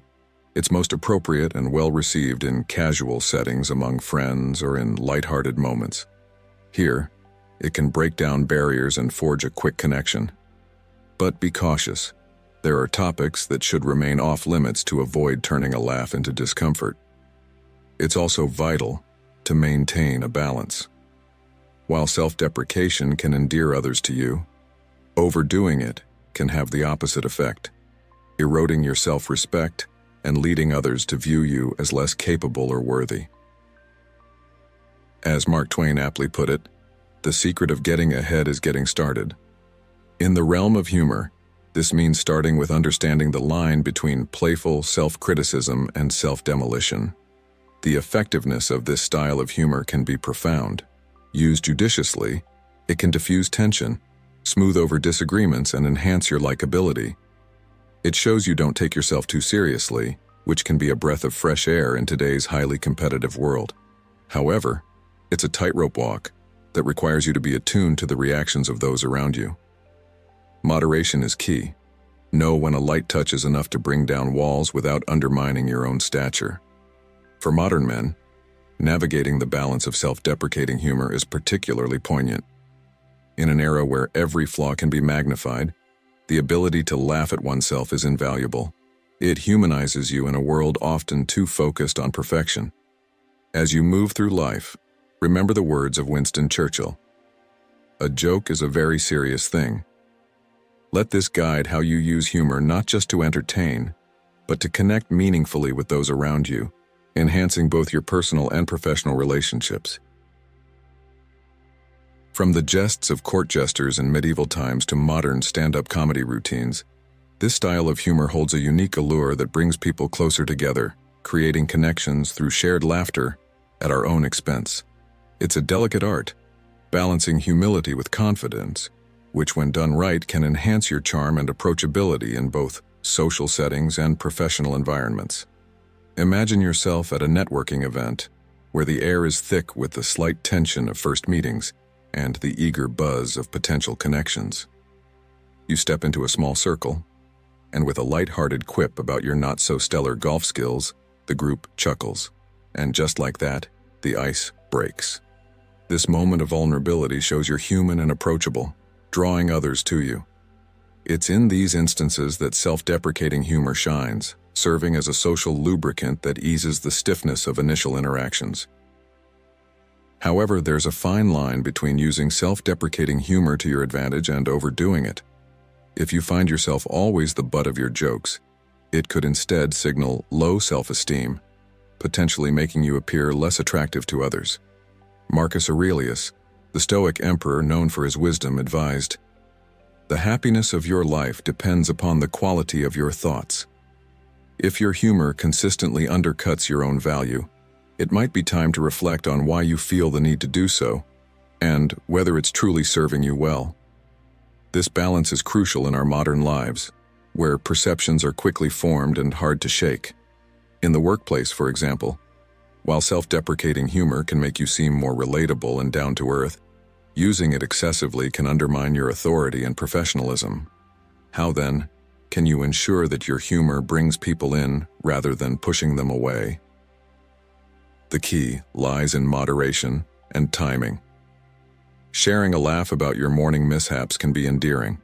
However, continually highlighting your weaknesses in every situation may not be. What's more, using self-deprecating humor effectively requires a deep understanding of your audience. What is humorous in one culture or group might not be in another. It's about reading the room and knowing when a light self-directed joke will add to the conversation or when it might fall flat. So, how often do you find yourself using self-deprecating humor? Is it a shield to deflect deeper insecurities? Or is it a tool you use sparingly to connect and comfort those around you? As you reflect on these questions, consider the ways in which this type of humor affects your relationships and self-perception. The wisdom of the Stoics reminds us that self-awareness is the first step towards personal growth and genuine interactions. By mastering the art of self-deprecating humor, you not only enhance your social toolkit, but also learn to laugh at yourself without diminishing your self-worth. This skill, when developed with thoughtfulness and care, can lead to richer, more authentic connections. So next time you joke about yourself, remember to do so with the same respect and kindness you would offer to others. In doing so, you'll find that this type of humor can indeed be a powerful ally in navigating the complexities of human relationships and self-acceptance. While self-deprecating humor can temporarily ease social tensions and make you appear more approachable, it's a double-edged sword. Overuse of this type of humor can morph into a harmful habit, gradually undermining your self-esteem rather than enhancing your likability. Stoicism, with its emphasis on resilience and authenticity, provides insightful guidance on navigating the complexities of humor. The Stoic philosopher Epictetus once stated, "What bothers us is not what happens to us, but our thoughts about what happens." This perspective is particularly relevant when we consider why we might use self-deprecating humor. Are we genuinely trying to amuse and connect with others, or are we voicing our insecurities under the guise of humor? Epictetus taught that our identity should not be dependent on others' perceptions, but should be rooted in our own self-respect and confidence. This foundational principle challenges us to reflect on the underlying intentions of our jokes about ourselves. How, then, can we apply Stoic principles to ensure that our humor serves us well and does not chip away at our self-worth? The first step is self-awareness, recognizing whether our humor is a defense mechanism masking our insecurities or a strategic tool to enhance social interactions. To harness humor effectively, according to Stoic teachings, we must be mindful of its impact not only on ourselves but also on those around us. It's about striking a balance where our humor lifts spirits without lowering our self-regard. Imagine the impact of transforming our approach to humor from self-deprecation to self-affirmation. Instead of highlighting flaws and mistakes, what if our humor reflected our strengths and the absurdity of human follies in general? This shift requires courage and a strong sense of self, qualities that Stoicism encourages us to develop. So, ask yourself, what am I really trying to achieve with my humor? Is it to connect genuinely with others, or am I using it to shield myself from genuine connection and vulnerability? Each joke we make at our own expense is an opportunity to either reinforce our insecurities or to challenge them and grow stronger in our social interactions and personal reflections. Reflecting on the Stoic approach, we come to understand that humor, when used wisely, is not just a tool for social ease, but a means to reflect our deepest values and beliefs. It becomes clear that a well-placed joke can do more than just make others laugh. It can highlight our humanity and our ability to face life's challenges with a smile. Therefore, as we navigate the delicate balance of humor, let us strive to use it in a way that respects both ourselves and our audience. Ultimately, the practice of self-deprecating humor should be approached with caution and mindfulness. As you move forward, consider how you can use humor to reflect the best parts of your character and life philosophy. How can your humor be a bridge to deeper relationships rather than a moat that separates you from genuine self-esteem and connection? These are questions worth pondering as we aim to live lives that are not only resilient and honest, as the Stoics would have us do, but also joyfully humorous. But have you ever stopped to consider how this kind of humor might be affecting your relationships and your self-perception?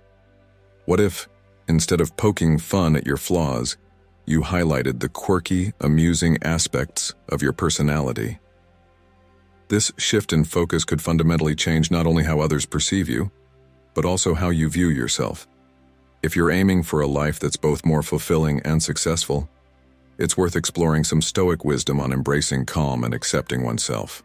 Stoicism teaches us that living in harmony with our true nature leads to greater peace and contentment. Reflecting this philosophy in the way we use humor can profoundly impact our social connections and our internal well-being. Consider the words of the Stoic philosopher Seneca, who said, "A happy life is one which is in accordance with its own nature." Isn't it possible, then, that by cultivating a form of humor that celebrates rather than criticizes ourselves, we could foster a healthier, more authentic way of interacting? Think about the potential transformations in your everyday interactions if your humor began to mirror a positive self-view, promoting real connections rather than serving as a self-deprecating shield.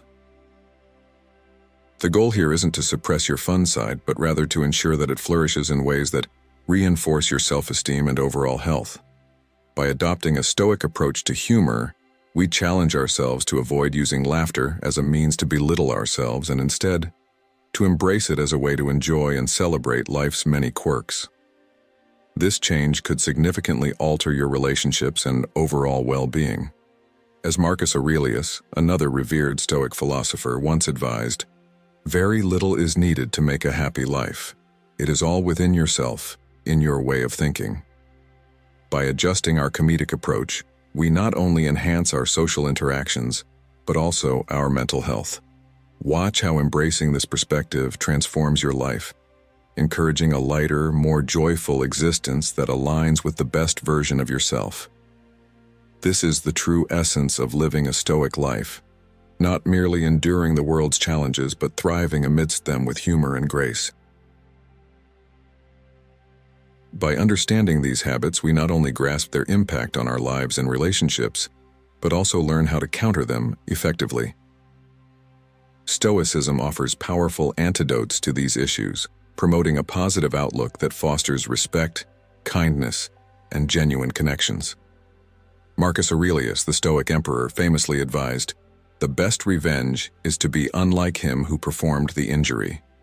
In practical terms, overcoming unattractive behaviors means cultivating virtues like humility, purpose, calmness, independence, and a robust sense of self-worth, qualities that transform our interactions and improve how others see us.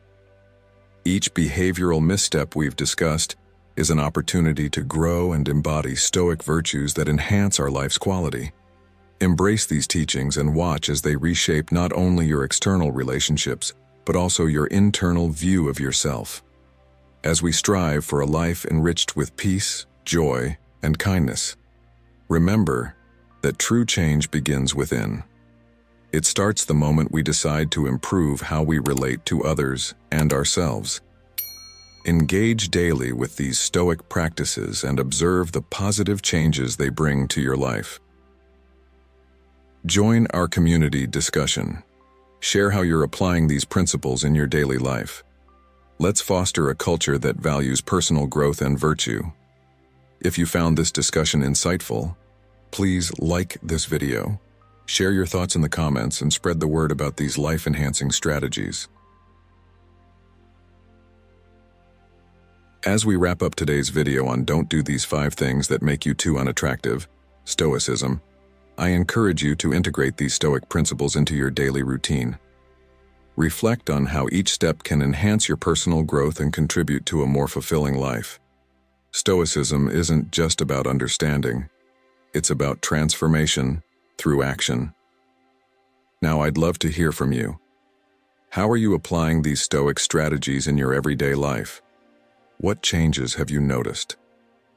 Drop your stories and insights in the comments below to help inspire others and build a community devoted to growth and virtue. If you found value in our discussion today, please hit the like button, share this video with friends, and don't forget to subscribe to Stoic in Your Life. For more content that could really make a difference in your journey towards a happier, more resilient self, let's keep the conversation going until our next lesson. Until then, continue to reflect, laugh, and evolve. Your journey towards a better you starts with the steps you take today. Attitudes of a person who only uses you and doesn't care about you. Welcome to Stoic in Your Life. Today we're diving into a crucial topic: 7 attitudes of a person who only uses you and doesn't care about you. Navigating the often turbulent waters of human relationships requires wisdom and insight. Identifying these toxic attitudes can protect our emotional well-being and help us cultivate more fulfilling connections. As Seneca wisely said, associate with people who are likely to improve you. This video will guide you in recognizing these harmful behaviors and encourage you to seek relationships that enrich your life. Stay tuned and share your thoughts in the comments below. Your experiences can help others on their journey. Number 1. Persistent lack of respect. In the intricate dynamics of human relationships, respect is a cornerstone that must be consistently upheld. A person who is using you typically exhibits a persistent lack of respect, which is manifested in various ways. Imagine frequently encountering situations where your plans are abruptly canceled, or the other person habitually arrives late, or even fails to show up at all. These actions are not mere oversights, but clear indications that your time and needs are deemed insignificant. This pattern of behavior is a glaring signal of selfishness and disregard for your feelings. Consider a scenario where you've arranged a special event, like a dinner or a celebration, and this person repeatedly fails to honor their commitment. Over time, such behavior erodes trust and fosters resentment. You may find yourself always accommodating their schedule and preferences, yet they seldom, if ever, do the same for you. This consistent disrespect not only disrupts your plans but also leaves you feeling undervalued and unimportant. One common story involves a person who continually reschedules or cancels meetings at the last minute. Perhaps you've taken time off work or rearranged your day to fit them in, only to receive a text an hour before saying they're too busy or something came up. This lack of consideration for your time shows a clear disrespect and highlights the unequal nature of the relationship. It's a reminder of Marcus Aurelius's wisdom. The best revenge is to be unlike him who performed the injury. Maintaining your dignity means setting boundaries and recognizing that you deserve better treatment. Dealing with someone who constantly interrupts you disregards your opinions, or talks over you in conversations. This behavior is not just annoying, it's a profound sign of disrespect. It suggests that they do not value your thoughts or contributions, seeing their own as inherently more important. This can be especially evident in group settings, where your attempts to speak are frequently overshadowed or ignored. Recognizing these behaviors is crucial for maintaining your self-respect and emotional well-being. It's important to set clear boundaries and communicate your feelings openly. For instance, calmly expressing how their constant cancellations affect you can be a first step towards addressing the issue. If the person continues to disrespect your time and needs, it might be necessary to reconsider the value of keeping such a relationship. Have you ever faced a situation where someone's repeated disrespect made you question the value of the relationship? Share your experiences in the comments below, and let's discuss how we can uphold respect in all our interactions. Number 2. Superficial bonding. In the intricate web of human connections, the depth and authenticity of our bonds are the true measures of their value. One clear sign that someone is using you is their tendency to engage in superficial bonding. These individuals avoid forming meaningful, deep connections and instead maintain interactions that rarely go beyond surface-level conversations. You might notice that conversations with this person are often trivial, revolving around inconsequential topics such as the weather, latest gossip, or everyday small talk.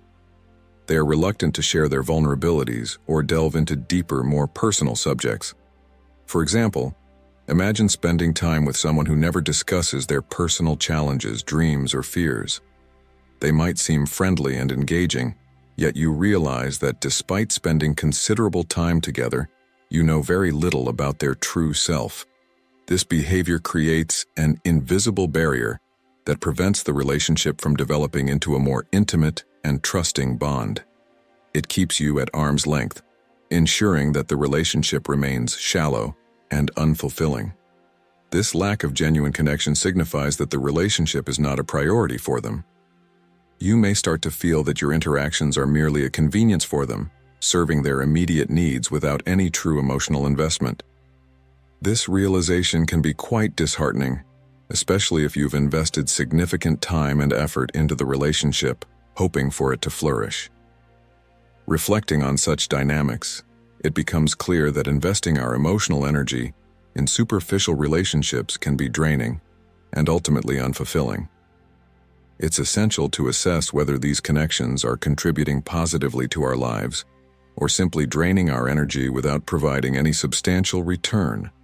In the words of the ancient philosopher Epictetus, we have 2 ears and 1 mouth so that we can listen twice as much as we speak. This quote highlights the importance of genuine interest and listening in relationships. True friends will show curiosity about your life, ask meaningful questions, and engage in conversations that reflect mutual respect and interest. Recognizing superficial bonding is a crucial step towards fostering healthier relationships. It invites us to evaluate the depth and quality of our connections and to seek relationships that offer true reciprocity and emotional depth. Have you ever found yourself in a relationship that felt shallow despite significant time and effort? How did you handle it? Let's share our stories and support each other in recognizing and fostering more meaningful and enriching relationships. Number 3. Selective availability. Selective availability is a significant indicator that someone is using you. This behavior becomes evident when the person is readily accessible when they need something from you, but becomes mysteriously unavailable when the roles are reversed. Picture a situation where you often find yourself acting as a benefactor, responding to requests for help, emotional support, or favors. However, when you need assistance or support, you are met with silence, ignored messages, and unreturned calls. This pattern of selective availability creates an imbalance in the relationship, where your efforts and care flow in a one-way direction with no reciprocity. This dynamic reveals a deliberate disregard for your needs and feelings. For example, a scenario where you've helped a friend move into a new apartment, taking a day off work and expending significant effort. Yet when you ask for help with a minor task, such as picking you up from the airport, they suddenly become too busy or unreachable. Another common situation involves emotional support. You might be the go-to person for someone during their times of distress, always available to listen and provide comfort. However, when you experience a tough time and seek their support, they offer excuses or simply don't respond. This lack of mutual support highlights the one-sided nature of the relationship and underscores the other person's lack of genuine concern for your well-being. Consider a professional context, where a colleague frequently asks for your expertise and assistance on projects. While you are always there to help when you need input or support for your own work, they are nowhere to be found. This selective availability not only hampers your professional growth, but also creates a toxic work environment where you feel exploited. Recognizing this behavior is crucial for maintaining your self-respect and self-esteem. It's important to ask ourselves whether we are truly in a mutually enriching relationship or merely a convenient source for someone else's needs. Setting clear boundaries is essential. For instance, learning to say no when you feel taken advantage of can help in rebalancing the relationship. Moreover, communicating your needs and expectations openly can sometimes prompt a positive change in behavior. If the person values the relationship, they might make an effort to be more available and supportive. However, if the pattern persists, it might be a sign that the relationship is fundamentally exploitative and needs to be reevaluated. By reassessing these connections, we can protect our emotional health and foster relationships based on reciprocity and respect. Number 4. Guilt and manipulation. Guilt and manipulation are powerful tools often wielded by those who seek to exploit others. This form of manipulation can manifest in various subtle yet insidious ways, aiming to coerce you into acting according to their desires. Imagine finding yourself frequently under pressure to say yes to demands, often driven by statements designed to exploit your empathy and kindness. Phrases like, "If you were really my friend, you would do this," or "I would do the same for you," are commonly used to manipulate your emotions, making you feel guilty and responsible for their happiness or well-being. This behavior creates a sense of obligation that can be hard to resist, especially if you naturally have a compassionate and empathetic personality. Consider scenarios where you've been guilt-tripped into helping someone despite knowing it wasn't in your best interest. Perhaps you agreed to lend money, take on additional responsibilities, or sacrifice your own needs simply because you were made to feel that saying no would harm the relationship or disappoint the other person. These manipulation tactics are often disguised as normal requests, making it challenging to recognize the emotional coercion at play. Such manipulation erodes your emotional integrity and self-esteem over time. It leads you to question your boundaries and responsibilities, often leaving you feeling drained and resentful. A famous quote by Seneca, "He who is brave is free," underscores the importance of standing up for yourself and maintaining your emotional freedom. It's a reminder that true bravery lies in asserting your own needs and boundaries, even when it feels difficult. Addressing these manipulative behaviors requires courage and clarity. It involves recognizing the signs of manipulation, understanding your own worth, and being willing to set firm boundaries. Open and honest communication is key. When faced with manipulative requests, calmly and clearly express your feelings without accusations. This can help clarify misunderstandings and even give the other person a chance to review and change their behavior. Moreover, seeking support from trusted friends, family, or a professional can provide valuable outside perspectives and guidance. It's essential to remember that healthy relationships are built on mutual respect and understanding, not on guilt and manipulation. How do you handle situations where you feel manipulated or guilt-tripped? Number 5. Lack of detailed personal interest. A lack of detailed personal interest is a significant indicator that someone is using you. True friends and sincere companions demonstrate genuine interest in your life, emotions, and experiences. They engage in meaningful conversations, share your joys, and support you through challenges. In stark contrast, a person who is using you rarely asks about your day, feelings, or aspirations. Their involvement in conversations is limited to their own experiences and needs, or superficial topics that lack emotional depth. Reflect on relationships where you felt that your voice and story were only valued when they served the other person's interests.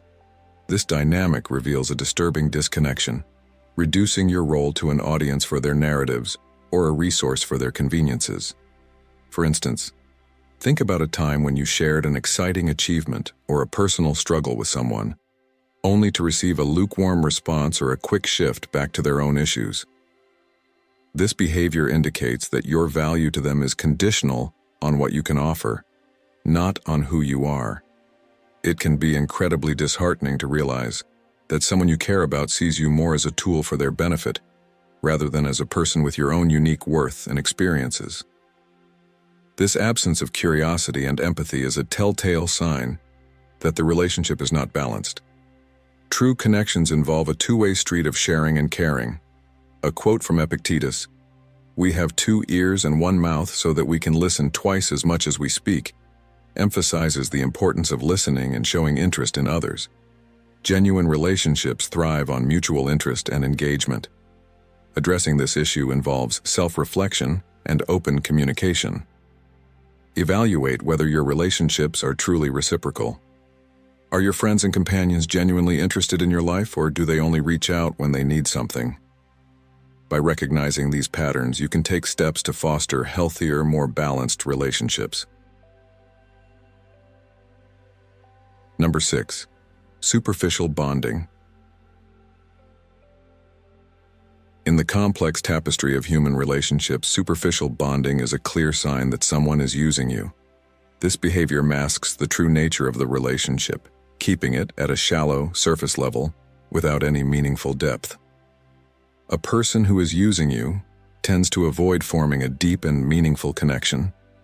They engage in interactions that rarely go beyond the surface, avoiding discussions that require emotional investment or vulnerability. For instance, you might start to notice that conversations with this person are often trivial, revolving around topics like the weather, recent movies, or other safe, non-personal subjects.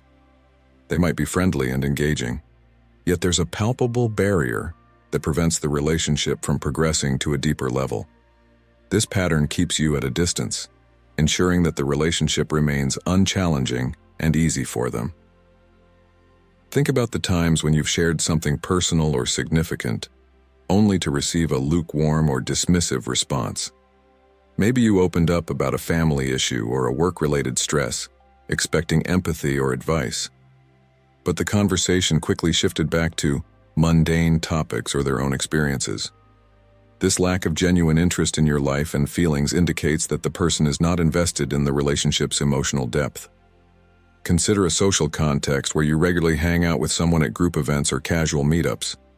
Despite spending considerable time together, you realize that you know very little about their true self, and they know equally little about you. This dynamic is a strong indicator that the relationship is not a priority for them and serves only a superficial social need. Another example is in the workplace, where a colleague might engage in small talk and friendly banter, but never shows interest in your career aspirations or challenges. They might avoid deeper professional discussions that could foster a more meaningful and supportive working relationship. This lack of genuine connection signifies that the relationship is not a priority for them. You may start to feel that your interactions are merely a convenience for them, serving their immediate needs without any true emotional investment. This realization can be quite disheartening, especially if you've invested significant time and effort into the relationship, hoping for it to flourish. As we navigate these dynamics, it becomes clear that investing our emotional energy in superficial relationships can be draining and ultimately unfulfilling. It's essential to assess whether these connections are contributing positively to our lives or simply draining our energy without providing any substantial return. Reflecting on such dynamics, it becomes clear that investing our emotional energy in superficial relationships can be draining and ultimately unfulfilling. It's essential to assess whether these connections are contributing positively to our lives or simply draining our energy without providing any substantial return. In the words of the ancient philosopher Epictetus, "We have 2 ears and 1 mouth, so that we can listen twice as much as we speak." This quote highlights the importance of genuine interest and listening in relationships. True friends will show curiosity about your life, ask meaningful questions, and engage in conversations that reflect mutual respect and interest. Recognizing superficial bonding is a crucial step towards fostering healthier relationships. It invites us to evaluate the depth and quality of our connections and to seek relationships that offer true reciprocity and emotional depth. Number 7. Absence in crucial moments. In the journey of discerning human relationships, the 7th sign stands out with a somber clarity: absence in critical moments. The essence of a healthy relationship is often revealed not on sunny days, but in life's storms. It is during periods of adversity, illness, personal loss, or phases of intense stress that the true character of a relationship is put to the test. Imagine facing one of these challenging moments, expecting to find support and understanding from someone you consider a friend or partner. However, instead of support, you are met with a void. The person is noticeably absent, perhaps offering superficial consolation or generic words that sound more like a formality than a genuine gesture of empathy. This pattern of behavior, where emotional and physical support is notably scarce or non-existent in times of need, is an alarming indicator. It reveals that the relationship may be heavily one-sided, with one person investing emotionally while the other evades during times of reciprocation. Absence in crucial moments is a mirror reflecting the true nature of the relationship. It's not just about not being physically present. It's the lack of empathy, emotional unavailability, and indifference that speak volumes. This lack of support not only wears down the emotional fabric of the relationship, but also raises questions about its intrinsic value and the sincerity of the connection. Recognizing this reality can be painful, but it is essential for protecting one's dignity and emotional well-being. Confronting this truth propels us to reassess the relationship and to ponder the importance of establishing more equitable relationships, where support and presence are reciprocal. Realizing the presence of concerning signs in a relationship is a vital initial step. But what truly defines the nature and future of these interactions is how we act upon these findings. In crucial moments, especially those that require support and solidarity, the absence of someone who should be by our side can reveal an uncomfortable truth about the relationship. In these difficult times, the true depth and sincerity of a bond are put to the test. The lack of emotional commitment and solidarity from someone who is using us is a clear indicator of these shortcomings.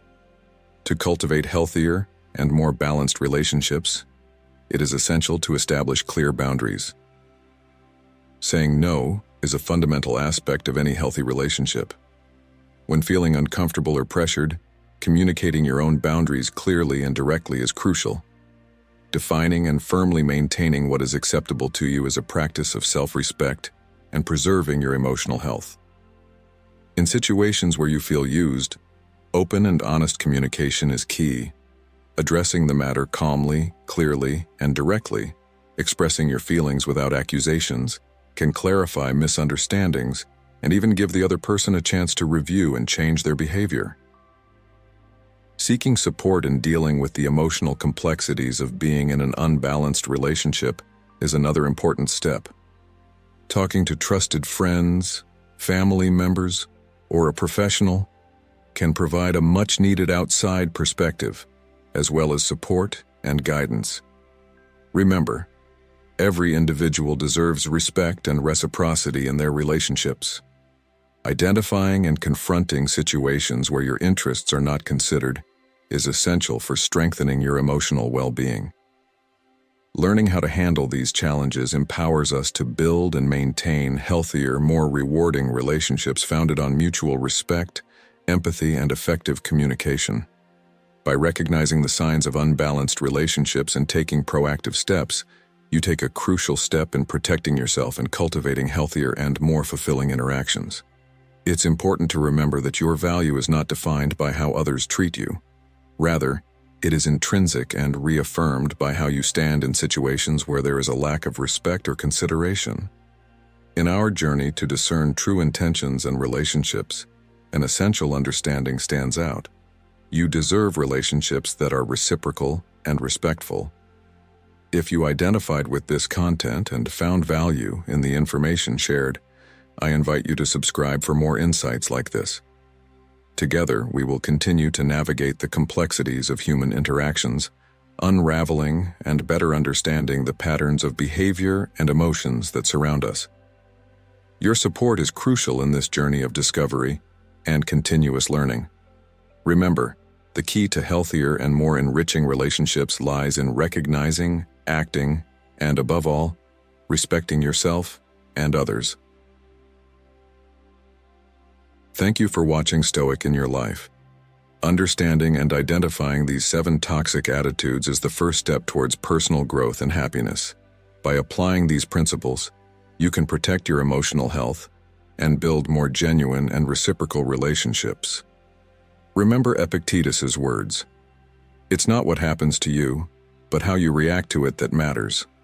Embrace these insights, set healthy boundaries, and choose connections that uplift you.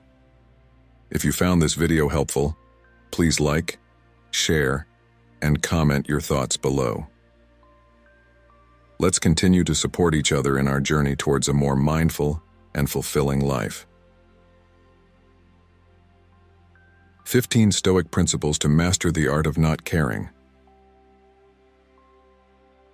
Mastering the art of not caring is essential in Stoicism, empowering you to maintain control over yourself and remain unaffected by external influences. 1. Silence is golden. One of the fundamental principles of Stoicism is understanding the power of silence. In a world where everyone is eager to voice their opinions and assert their dominance through words, the ability to hold your tongue is a powerful tool. The Stoic philosopher Epictetus once said, "Nature gave us one tongue but 2 ears so that we could hear twice as much as we speak." This emphasizes the importance of listening more than speaking. Silence allows us to think before we speak. It gives us the time to reflect on our words and consider their impact. Before you feel the urge to blurt out something impulsively, pause. Ask yourself, is what I'm about to say true? Is it kind? Is it necessary? Will it improve on silence? If the answer is no, then it's better left unsaid. Imagine you're in a heated argument. Instead of reacting immediately with anger, take a moment to breathe and listen to the other person's point of view. This pause not only helps in calming down but also in responding thoughtfully, which can diffuse the situation. Similarly, in a meeting at work, listening more can provide insights that you might miss if you're too focused on making your point. Silence isn't just about not speaking, it's about listening with intention. When you listen more, you understand more, and with understanding comes wisdom. This wisdom helps you navigate through life's complexities with grace and poise. 2. Focus on what you can control. One of the core teachings of Stoicism is the importance of focusing on what you can control and letting go of what you cannot.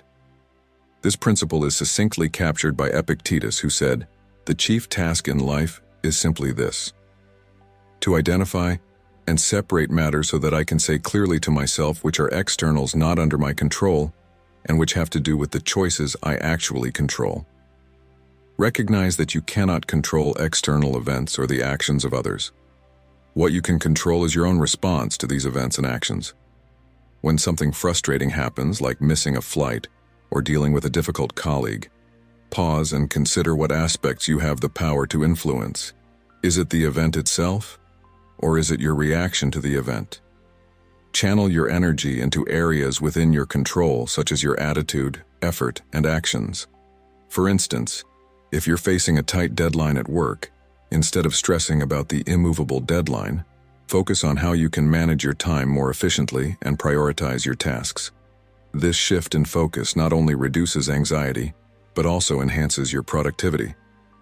By concentrating on what you can control, you free yourself from the constant cycle of disappointment and frustration that comes from trying to control the uncontrollable. This mindset leads to greater inner peace and allows you to respond to life's challenges more effectively. 3. Accept life's imperfections. It's human nature to desire order and predictability. We wish for things to make sense and go according to plan, but inevitably changes arise. People make mistakes and suffering occurs. Things will never be perfect. When you expect or demand perfection from life, yourself, or others, you set yourself up for constant frustration and disappointment. The nature of imperfection. Life is inherently imperfect. Accepting this reality can liberate you from unnecessary stress and dissatisfaction. Instead of demanding that things should be different, work with what is. When you accept imperfection, you can navigate life's challenges with greater ease and wisdom. Consider the example of a project at work that doesn't go as planned. Instead of getting upset and frustrated, use it as an opportunity to learn and grow. Ask yourself what can be improved next time. Embrace mistakes as valuable lessons rather than failures. Accepting imperfections also means showing compassion to yourself and others. We all have flaws and make mistakes.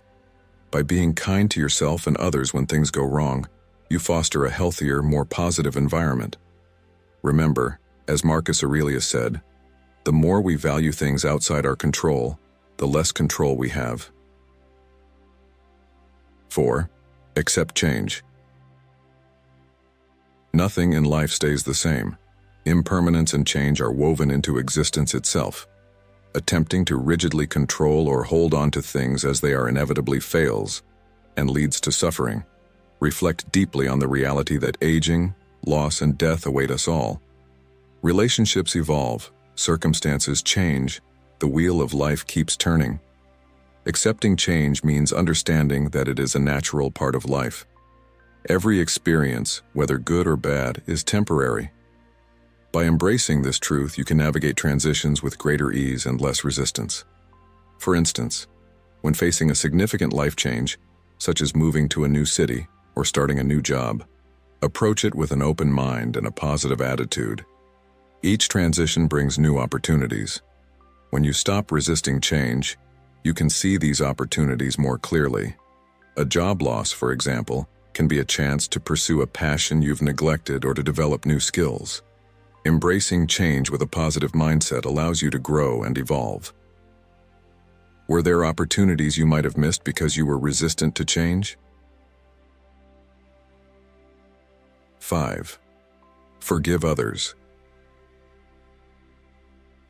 When someone wrongs or harms you, clinging to resentment ends up hurting you more than them in the long run. Of course, seek justice if you've been legitimately wronged, but be cautious about desiring vengeance. As Nelson Mandela said, resentment is like drinking poison and then hoping it will kill your enemies. It chains you energetically to what hurt you. Forgiveness is not about condoning bad behavior or forcing reconciliation. It's about letting go of the bitterness and wishing the best for those who've hurt you, even from afar. This act of letting go untethers you from past pain and allows you to move forward with a lighter heart. Forgiveness is a powerful act of self-love. It breaks the cycle of anger and resentment and opens the door to healing. As Marcus Aurelius stated, the best revenge is not to be like your enemy. By forgiving, you rise above the situation and demonstrate your strength and integrity. Have you ever experienced the healing power of forgiveness? Share your stories and thoughts on forgiveness in the comments. Let's explore how forgiving others has helped us find peace and move forward. 6. Laugh often. Being able to laugh at the absurdities, ironies, and frustrations you encounter generates perspective and joy necessary to weather storms. In hard times, look for humor and levity in simple pleasures. Funny animal videos, amusing observations, jokes with friends. Laughter is a powerful tool for maintaining perspective. It helps to reduce stress, improve mood, and foster a sense of connection with others. Even in challenging situations, finding something to laugh about can provide a much-needed break from the seriousness of life. When faced with a tough day at work, take a moment to watch a funny video or share a joke with a colleague. This small act can lighten the mood and make the challenges seem more manageable. Similarly, when dealing with personal difficulties, finding humor in everyday situations can help you cope better. Humor has a unique ability to cut through tension and bring people together. Shared laughter strengthens bonds and creates a sense of camaraderie. As Seneca stated, "If you have a cheerful heart, smile and laugh at everything." Embrace the lighter side of life to navigate through tough times with resilience. 7. Focus inward. We have direct control over our own growth and habits, but very little control over fundamentally altering other people. Catch yourself when frustrated that others won't change to match your vision of how they should be. This usually leads to anger and resentment when the world refuses to bend to your will. Turn your attention inward and focus on your personal growth. Ask yourself, what virtues can I cultivate? How can I lead by positive example? By concentrating on your self-improvement, you become a beacon of change for others. As Marcus Aurelius stated, "Waste no more time arguing what a good man should be one. Instead of trying to change others, inspire them through your actions." When you embody the values you believe in, others are more likely to follow suit. For example, if you value honesty, practice it diligently in your own life. Your integrity will encourage others to do the same. Focusing inward also brings peace and confidence. When you excel at manifesting your highest values, you won't be as concerned with what others do or don't do. Your happiness becomes rooted in your own actions and character. 8. Let go of entitlement. It's easy to feel you're owed a particular outcome just because you strongly want or expect it. But destiny unfolds as it will, not as we demand. Catch yourself when you notice frustrated reactions stemming from unmet expectations. Remind yourself that nothing in life is guaranteed. Events don't always conform to hopes and desires. Recognize that feelings of entitlement often lead to disappointment and frustration. When you expect life to meet your demands, you set yourself up for unnecessary stress. Letting go of these expectations allows you to engage with reality more constructively. If you're working hard on a project but don't receive the recognition you expected, instead of feeling entitled to praise, focus on the satisfaction of doing your best. Appreciate the process and the skills you developed, rather than the external validation. By reducing entitled expectations, you cultivate a sense of inner fulfillment. Your happiness becomes dependent on your own efforts and values rather than external circumstances. As Epictetus said, "Make the best use of what is in your power and take the rest as it happens." 9. Practice mindfulness. It's easy to lose yourself in regrets about the past or anxiety about the future, but this squanders the only time that actually exists, the present moment. When you notice your mind wandering into reliving old memories or imagining future scenarios, gently bring your attention back to the current experience.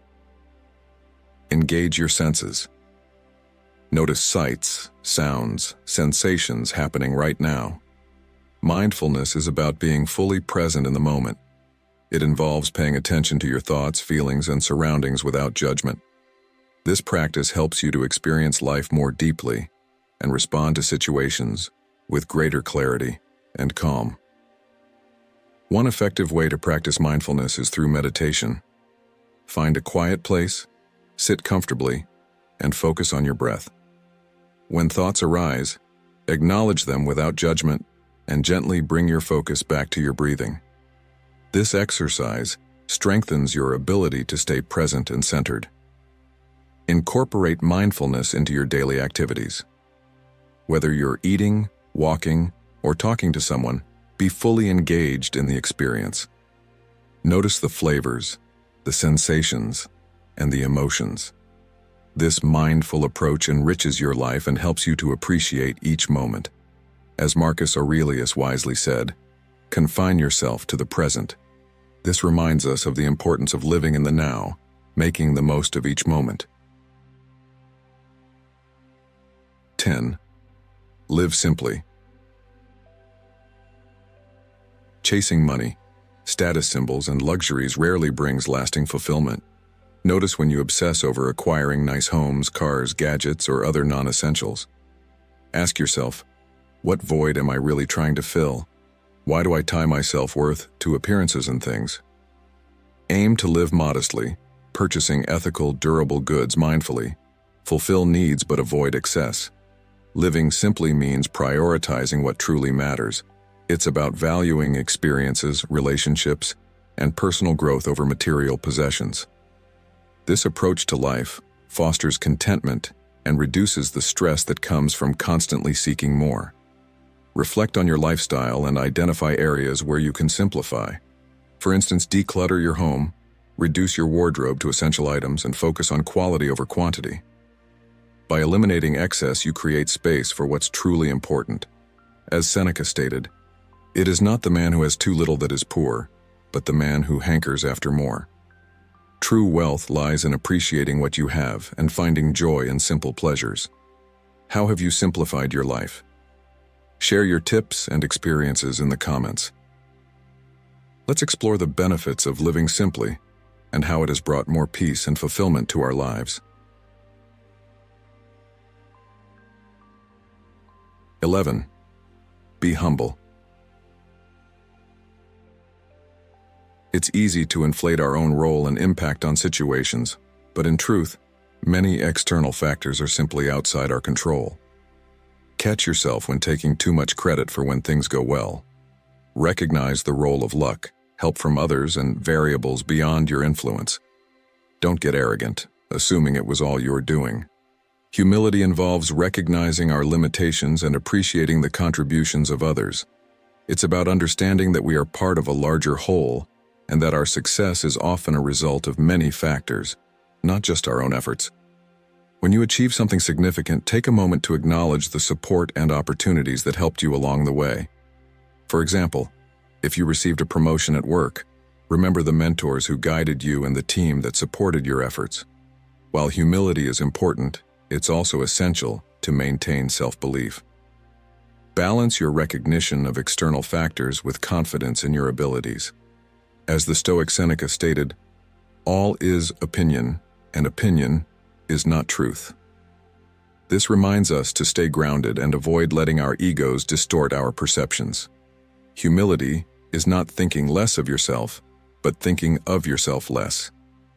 This quote emphasizes that humility is about shifting focus from self-centeredness to a broader perspective.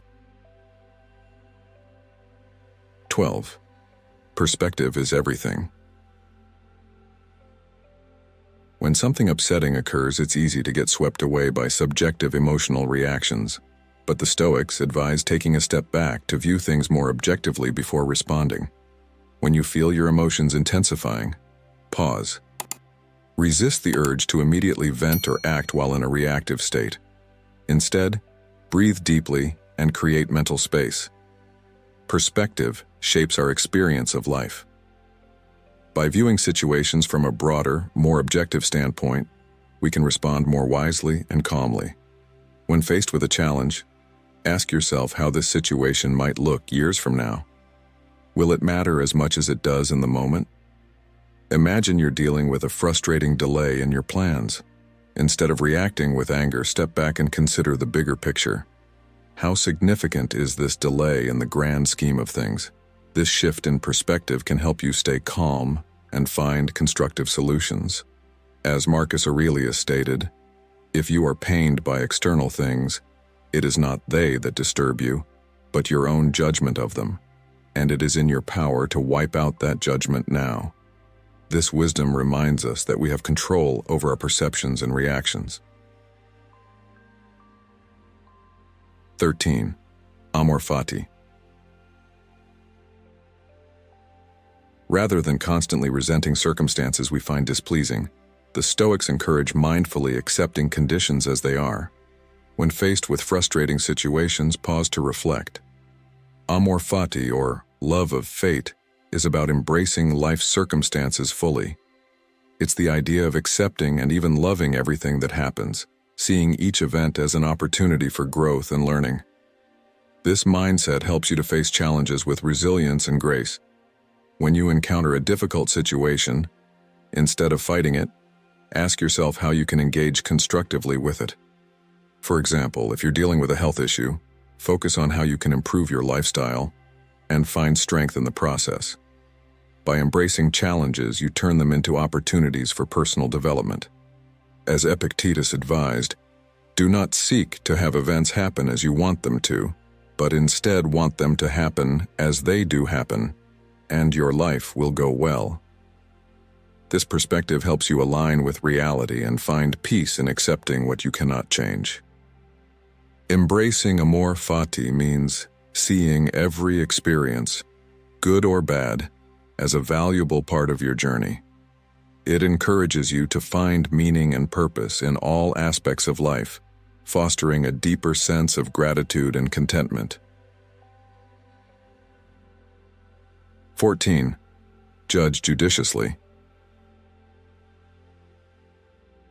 It's easy to criticize others' mistakes and weaknesses, but harsh judgment often says more about ourselves than them.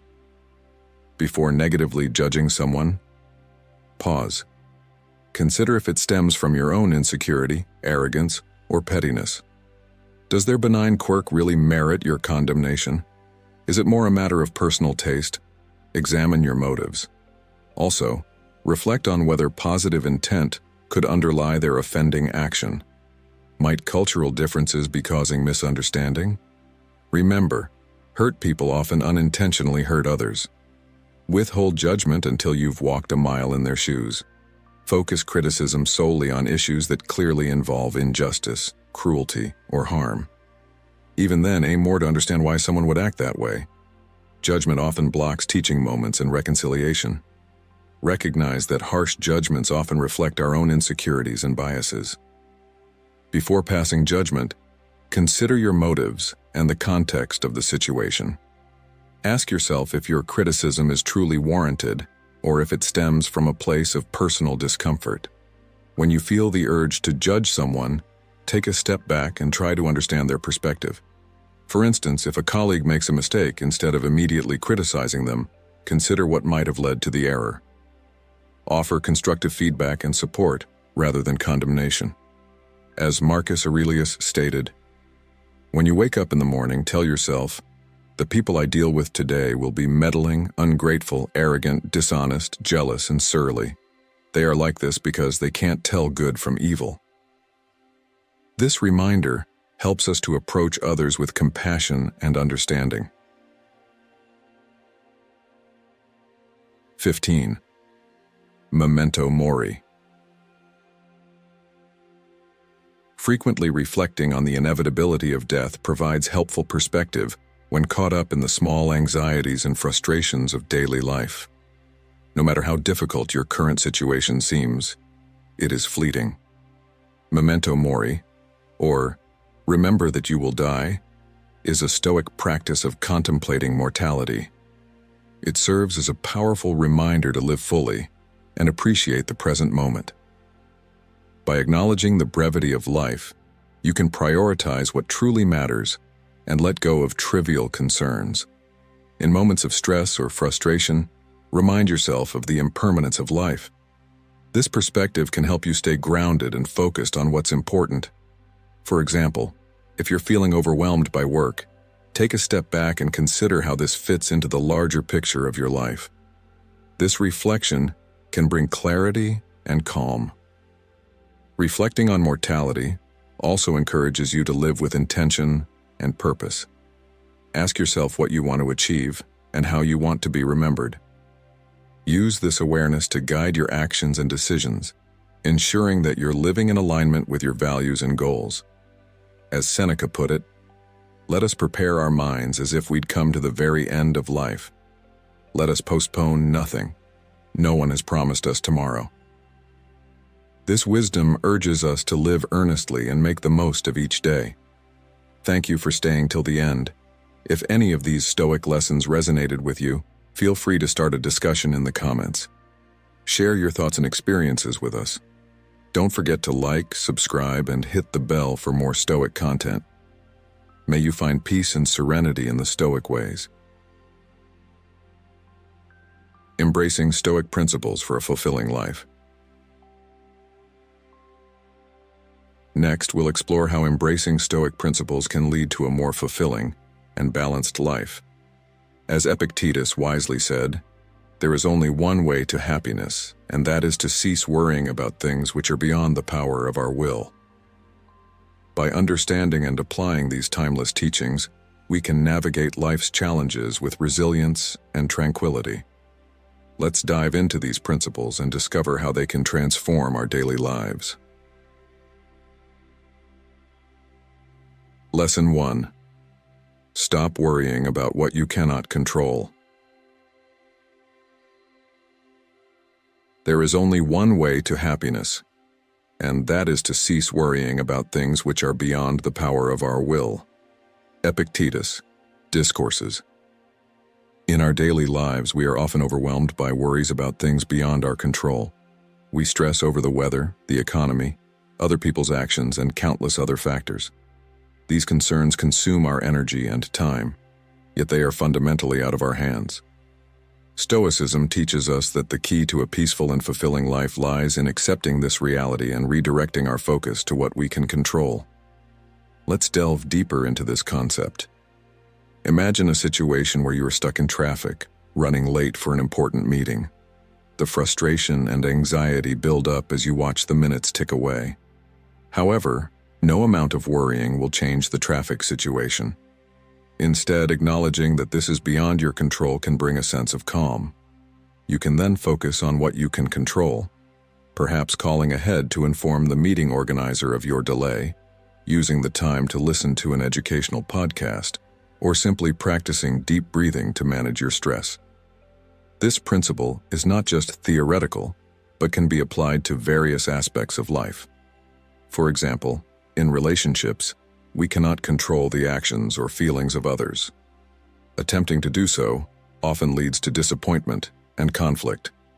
Instead, focusing on our own actions and responses can improve the dynamic. Similarly, in our careers, external factors such as company policies or market trends are out of our hands. By concentrating on our performance and adaptability, we can navigate these challenges more effectively. It is essential to distinguish between what we can and cannot control. This distinction allows us to allocate our mental and emotional resources more wisely. Reflect on your daily routine and identify areas where you tend to exert control unnecessarily. Gradually shift your focus to aspects within your power. This practice not only reduces stress but also enhances your overall well-being. Letting go of what we cannot control and focusing on our responses is a cornerstone of Stoic philosophy. This mindset shift can lead to a more peaceful and fulfilling life. Remember, the external world is often unpredictable, but our inner world is within our grasp. Embrace this principle, and you will find yourself more resilient and content. Lesson 2. Focus on what you can control. Some things are in our control and others not. Things in our control are opinion, pursuit, desire, aversion, and in a word, whatever are our own actions. Things not in our control are body, property, reputation, command, and in one word, whatever are not our own actions. Epictetus and Enchiridion. Building on the previous lesson, it is crucial to understand what falls within our control. In Stoicism, The only true realms we can control are our thoughts and actions. This focus empowers us to take charge of our lives in meaningful ways. Consider the power of our thoughts. Our perceptions shape our reality. For instance, two people might face the same challenging situation, but their reactions can differ drastically based on their mindset. One might see it as an insurmountable obstacle, while the other views it as an opportunity for growth. By cultivating a positive and resilient mindset, we can transform our experiences and outcomes. Our actions, too, are entirely within our control. Every day we make countless decisions that influence our lives. Whether it's choosing to exercise, pursue a new skill, or simply how we interact with others, these actions are our own. This realization is liberating. It means that no matter what external circumstances we face, we have the power to choose our response. To illustrate, think about a professional scenario where you receive critical feedback. You cannot control the feedback itself, but you can control how you react to it. Will you let it demoralize you, or will you use it constructively to improve? By focusing on your response, you turn a potentially negative experience into a positive one. Another practical example is managing stress. While you may not be able to eliminate stressors from your life, you can control your stress response. Techniques such as mindfulness, exercise, and proper time management can help you maintain balance and resilience. In essence, recognizing and focusing on what we can control shifts our energy towards productive and positive actions. It reduces feelings of helplessness and increases our sense of agency. This Stoic practice is a powerful tool for navigating life's challenges and achieving a fulfilling life. By consistently applying this principle, we develop a stronger, more resilient character. Our actions become aligned with our values, leading to a sense of integrity and purpose. So ask yourself daily, what can I control in this situation? How can I respond in a way that aligns with my values and goals? Embrace this approach and you will find yourself more empowered and content. Lesson 3. Want less. Be content with what you have. Rejoice in the way things are. When you realize there is nothing lacking, the whole world belongs to you. Lao Tzu. In a world that constantly promotes consumerism and the pursuit of more, Stoicism offers a refreshing perspective. Want less.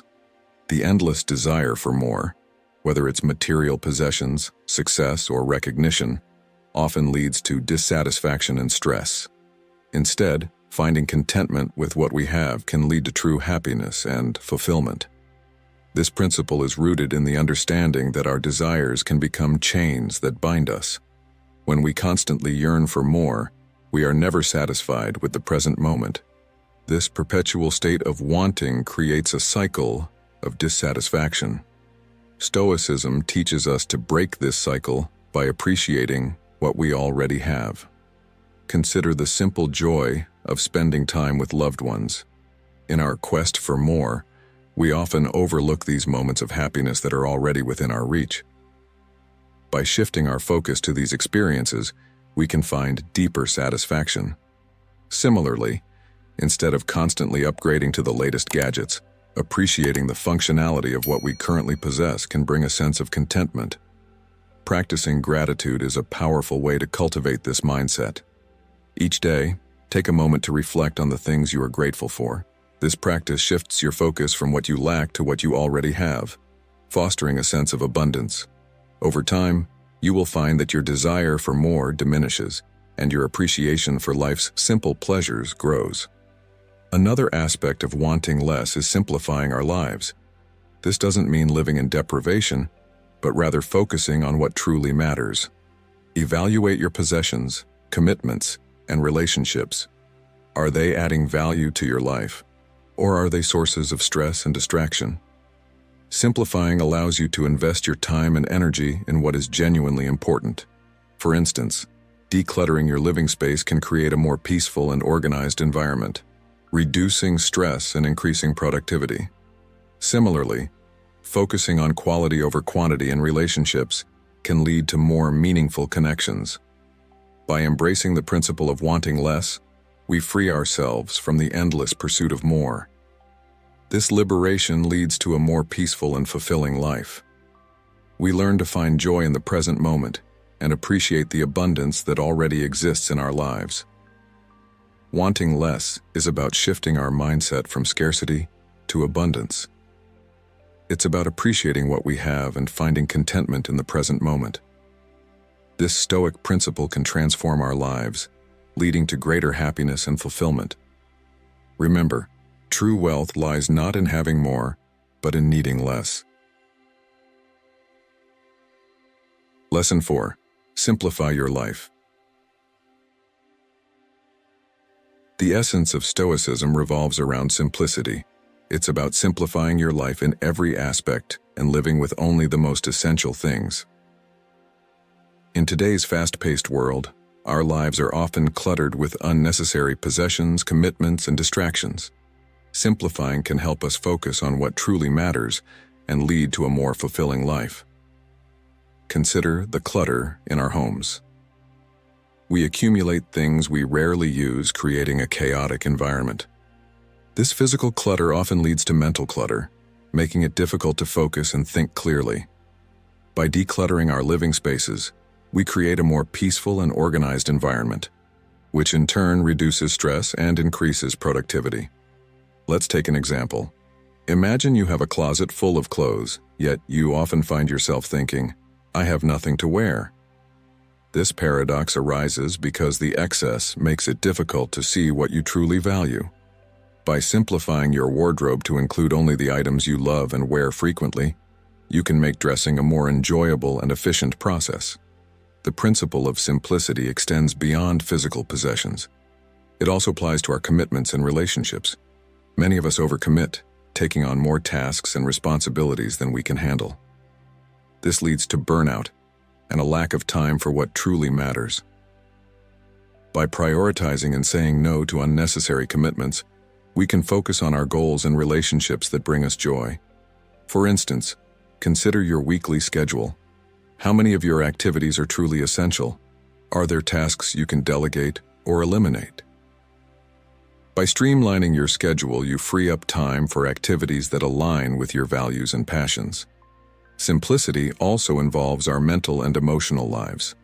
We often carry unnecessary mental baggage, worries, regrets, and negative thoughts.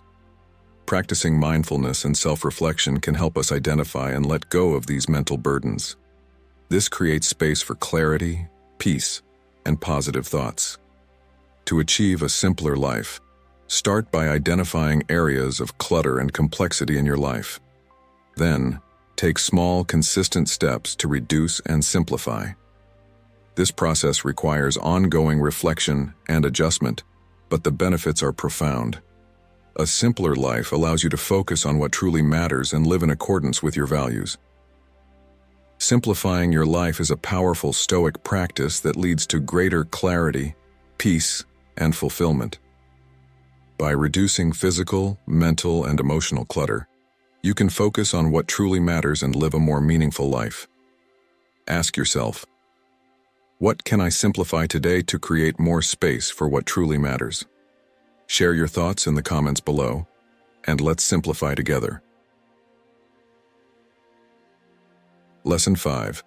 Understand and leverage your strengths. Investing in oneself is the greatest investment.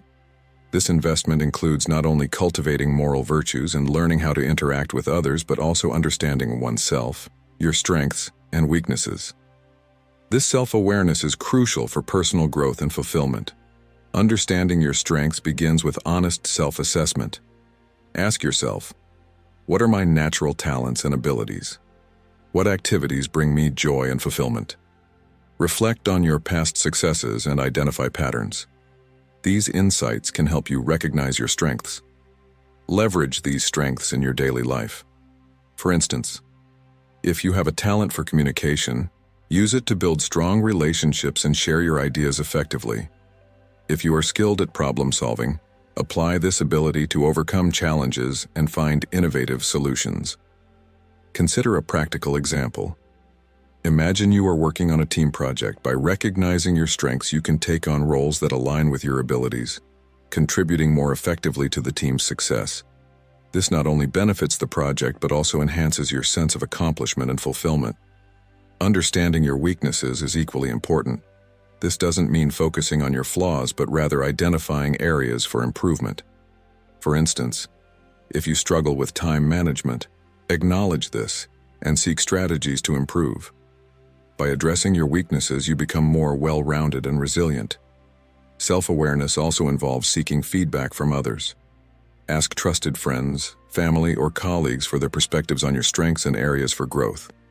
This feedback can provide valuable insights and help you see yourself more objectively. Once you have a clear understanding of your strengths and weaknesses, create an action plan for personal development. Set specific, achievable goals to leverage your strengths and address your weaknesses. This ongoing process of self-improvement leads to personal growth and fulfillment. Understanding and leveraging your strengths is a powerful Stoic practice. It empowers you to use your abilities effectively and address areas for improvement. By investing in yourself, you create a foundation for a fulfilling and meaningful life. Remember, self-awareness is the first step towards personal growth. Embrace this journey and become the best version of yourself. Lesson 6. Do not complain. Learn to accept encapsulates the Stoic mindset. Complaining often stems from a resistance to reality. We complain when things don't go our way or when we face difficulties. However, this habit is counterproductive and detracts from our ability to address challenges effectively. Stoicism teaches us to accept what we cannot change and focus on proactive solutions. Complaining is a passive response to adversity. It externalizes our problems, placing the blame on circumstances or others, and absolving us of responsibility. This mindset undermines our agency and resilience. Instead of complaining, Stoicism encourages us to take ownership of our reactions and actions. Consider a common scenario: dealing with a difficult colleague at work. Complaining about this person's behavior might provide temporary relief, but it does not resolve the issue. Instead, focus on what you can control: your own behavior. Perhaps you can set boundaries, communicate more effectively, or seek support from a supervisor. By taking proactive steps, you transform a challenging situation into an opportunity for growth. Another example is facing unexpected setbacks, such as a delayed flight. Complaining about the delay won't make the plane arrive any sooner. Instead, use the time productively. Catch up on reading, plan your next steps, or practice mindfulness. This shift in perspective reduces frustration and makes the experience more bearable. Accepting reality does not mean passivity or resignation. It means acknowledging the situation as it is and then deciding how to respond constructively. This mindset fosters resilience and empowers us to navigate life's challenges more effectively. Moreover, refraining from complaints can improve our relationships. Constant complaining creates a negative atmosphere and strains our interactions with others. By adopting a more positive and proactive approach, we foster a more supportive and constructive environment. The principle of not complaining is about shifting from a passive to an active mindset. It encourages us to accept reality, take responsibility for our actions, and focus on solutions. This Stoic practice enhances our resilience, improves our relationships, and leads to a more fulfilling life. Embrace this mindset and transform challenges into opportunities for growth. Lesson 7. Live consciously and disciplined. You have power over your mind, not outside events. Realize this and you will find strength. Marcus Aurelius. Living consciously means being fully present and aware in each moment. It involves making deliberate choices that align with our values and goals. Discipline is the practice of consistently applying these choices, even when it's challenging. Together, conscious living and discipline form the foundation of a Stoic life. To live consciously, start by clarifying your values and goals. What is truly important to you? What kind of person do you want to be? Reflecting on these questions provides a clear direction for your actions. Once you have this clarity, make decisions that align with your values. This conscious approach ensures that your actions are purposeful and meaningful. Discipline is the commitment to follow through on these choices. It requires consistency and perseverance, especially when faced with difficulties. For instance, maintaining a healthy lifestyle involves conscious choices about diet and exercise, and the discipline to stick with these choices over time. This practice not only improves physical health but also strengthens willpower and resilience. Consider a practical example. Imagine you have a goal to improve your financial situation. Living consciously means being aware of your spending habits and making deliberate choices to save and invest wisely. Discipline is the ongoing effort to stick to your budget and financial plan, even when tempted to make impulsive purchases. This combination of conscious decision-making and discipline leads to financial stability and growth. Another aspect of conscious living is being mindful of your thoughts and emotions. Practice mindfulness techniques such as meditation or journaling to increase self-awareness.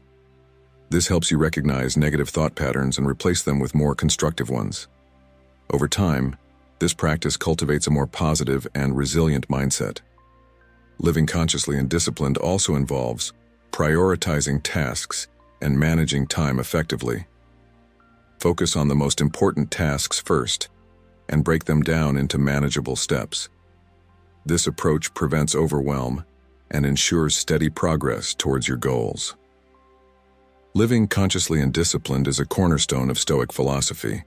It empowers us to make deliberate choices that align with our values and goals, and to consistently apply these choices through discipline. This practice leads to a more purposeful and fulfilling life. Remember, you have the power to shape your life through conscious decisions and disciplined actions. Embrace this power and create the life you desire. Lesson 8. Enough is enough.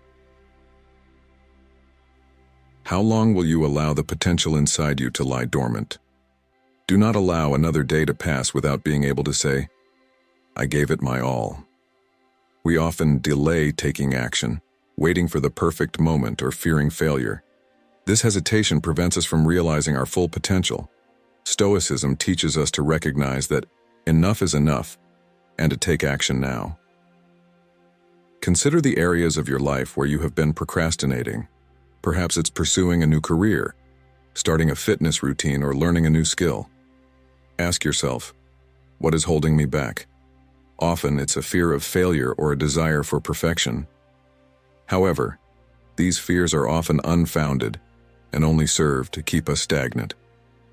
Taking action, even imperfectly, is better than doing nothing.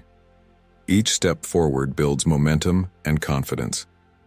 For instance, if you've been wanting to start a business, take the first step today. Research your idea, create a plan, or reach out to potential mentors. These small actions move you closer to your goal and break the cycle of inaction. Consider a real-life example. Imagine someone who has always wanted to write a book but keeps delaying it. They worry about not being good enough or not having enough time. However, by dedicating just 30 minutes a day to writing, they can make significant progress over time. The key is to start and keep going, regardless of doubts and fears. Taking action also involves setting clear, achievable goals. Break down your larger goals into smaller, manageable steps. This approach makes the process less daunting and increases your likelihood of success. Celebrate each milestone along the way, as these achievements reinforce your commitment and progress. Remember, time is a finite resource. Each day that passes is an opportunity to make progress towards your goals. Don't let fear or perfectionism hold you back. Embrace the Stoic principle of taking action now and making the most of the present moment. Enough is enough. Don't let your potential lie dormant any longer. Take action today, regardless of doubts and fears. By consistently moving forward, you can achieve your goals and realize your full potential. Share your thoughts in the comments below. What action will you take today to move closer to your goals? Lesson 9. Postpone nothing. Time is fleeting. Postpone nothing. Stay present. Bring forth your best. In the fast-paced world we live in, it's easy to postpone our dreams and goals. We tell ourselves that we'll start tomorrow, next week, or next year. However, this mindset leads to missed opportunities and unfulfilled potential. Stoicism teaches us the importance of seizing the present moment and postponing nothing. Consider the value of time. Each moment is an opportunity to make progress, learn, and grow. When we postpone our actions, we lose precious time that we can never get back. This realization can motivate us to take immediate action and make the most of every day. Think about a goal you've been putting off. Perhaps it's a personal project, a career change, or a health-related goal. Ask yourself, why am I postponing this? Often the reasons are based on fear, uncertainty, or a lack of confidence. However, by taking small steps today, you can overcome these barriers and make meaningful progress. For example, if you've been wanting to improve your health, start with a simple action, like taking a 10-minute walk or preparing a healthy meal. These small steps build momentum and lead to bigger changes over time. The key is to start now and be consistent. Another aspect of postponing nothing is staying present. It's easy to get caught up in worries about the future or regrets about the past. However, the present moment is where we have the most power and influence. Practice mindfulness to stay grounded in the present. Focus on the task at hand and give it your full attention. This approach enhances your productivity and satisfaction. Postponing nothing is about seizing the present moment and taking immediate action. Don't let fear or uncertainty hold you back. Embrace the power of now and make the most of every day. Remember, time is fleeting. Use it wisely to pursue your goals and dreams. Lesson 10. Embrace change as a path to growth. The universe is change. Our life is what our thoughts make it. Marcus Aurelius. Meditation's change is a constant and inevitable part of life. While it can be unsettling, it is also a powerful catalyst for growth and improvement. Stoicism teaches us to embrace change and view it as an opportunity rather than a setback. To embrace change, we must first let go of our attachment to the status quo. Holding on to the familiar can prevent us from seeing new possibilities and taking advantage of opportunities. Instead, approach change with an open mind and a willingness to adapt. This mindset allows us to navigate uncertainties with resilience and creativity. Consider a personal example. Imagine you are facing a major life transition, such as moving to a new city or starting a new job. Initially, the change may feel overwhelming and stressful. However, by embracing it, you can discover new experiences, meet new people, and learn new skills. This perspective turns a potentially daunting situation into a chance for growth and enrichment. Another way to embrace change is to view challenges as learning opportunities. When faced with difficulties, ask yourself, what can I learn from this experience? How can this situation help me grow? This approach fosters a growth mindset and transforms setbacks into stepping stones for personal development. For instance, consider a professional scenario where you are assigned a challenging project outside your comfort zone. Instead of resisting the change, embrace it as an opportunity to expand your skills and knowledge. Seek feedback, collaborate with colleagues, and stay open to new ideas. This proactive approach not only enhances your capabilities, but also builds your confidence. Embracing change also means being flexible and adaptable. Life rarely goes exactly as planned, and unexpected events are inevitable. By staying flexible, you can adjust your plans and expectations as needed. This adaptability reduces stress and helps you navigate uncertainties more effectively. In conclusion, embracing change is a vital Stoic principle that leads to growth and improvement. By letting go of attachment to the status quo, viewing challenges as opportunities, and staying flexible, we can navigate life's uncertainties with resilience and creativity. Remember, change is inevitable, but how we respond to it is within our control. Embrace change and use it as a path to personal growth. Lesson 11. Practice gratitude. Be thankful for what you have. You'll end up having more. If you concentrate on what you don't have, you will never, ever have enough. Seneca. Gratitude is a powerful Stoic tool that shifts our focus from what we lack to what we have. It cultivates an attitude of contentment and appreciation for the present moment, regardless of our circumstances. Practicing gratitude enhances our well-being and strengthens our relationships. Start by incorporating gratitude into your daily routine. Each day, take a few moments to reflect on the things you are thankful for. This practice can be as simple as acknowledging the beauty of nature, appreciating a kind gesture from a friend, or recognizing your own achievements. By focusing on the positive aspects of your life, you create a mindset of abundance and contentment.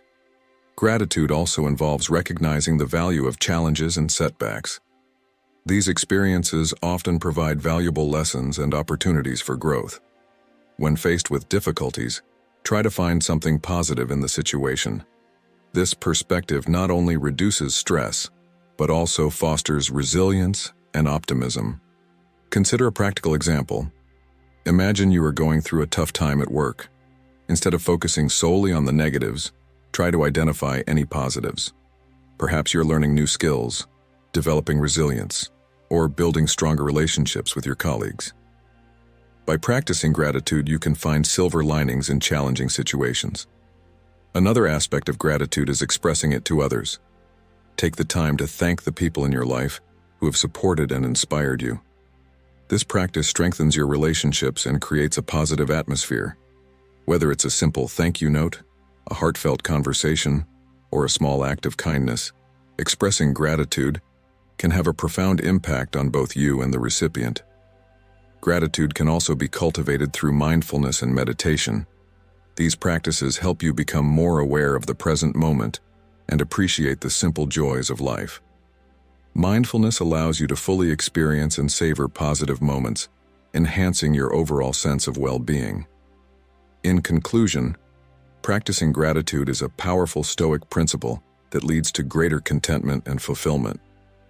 By focusing on what we have, appreciating challenges, expressing gratitude to others, and cultivating mindfulness, we can create a more positive and abundant mindset.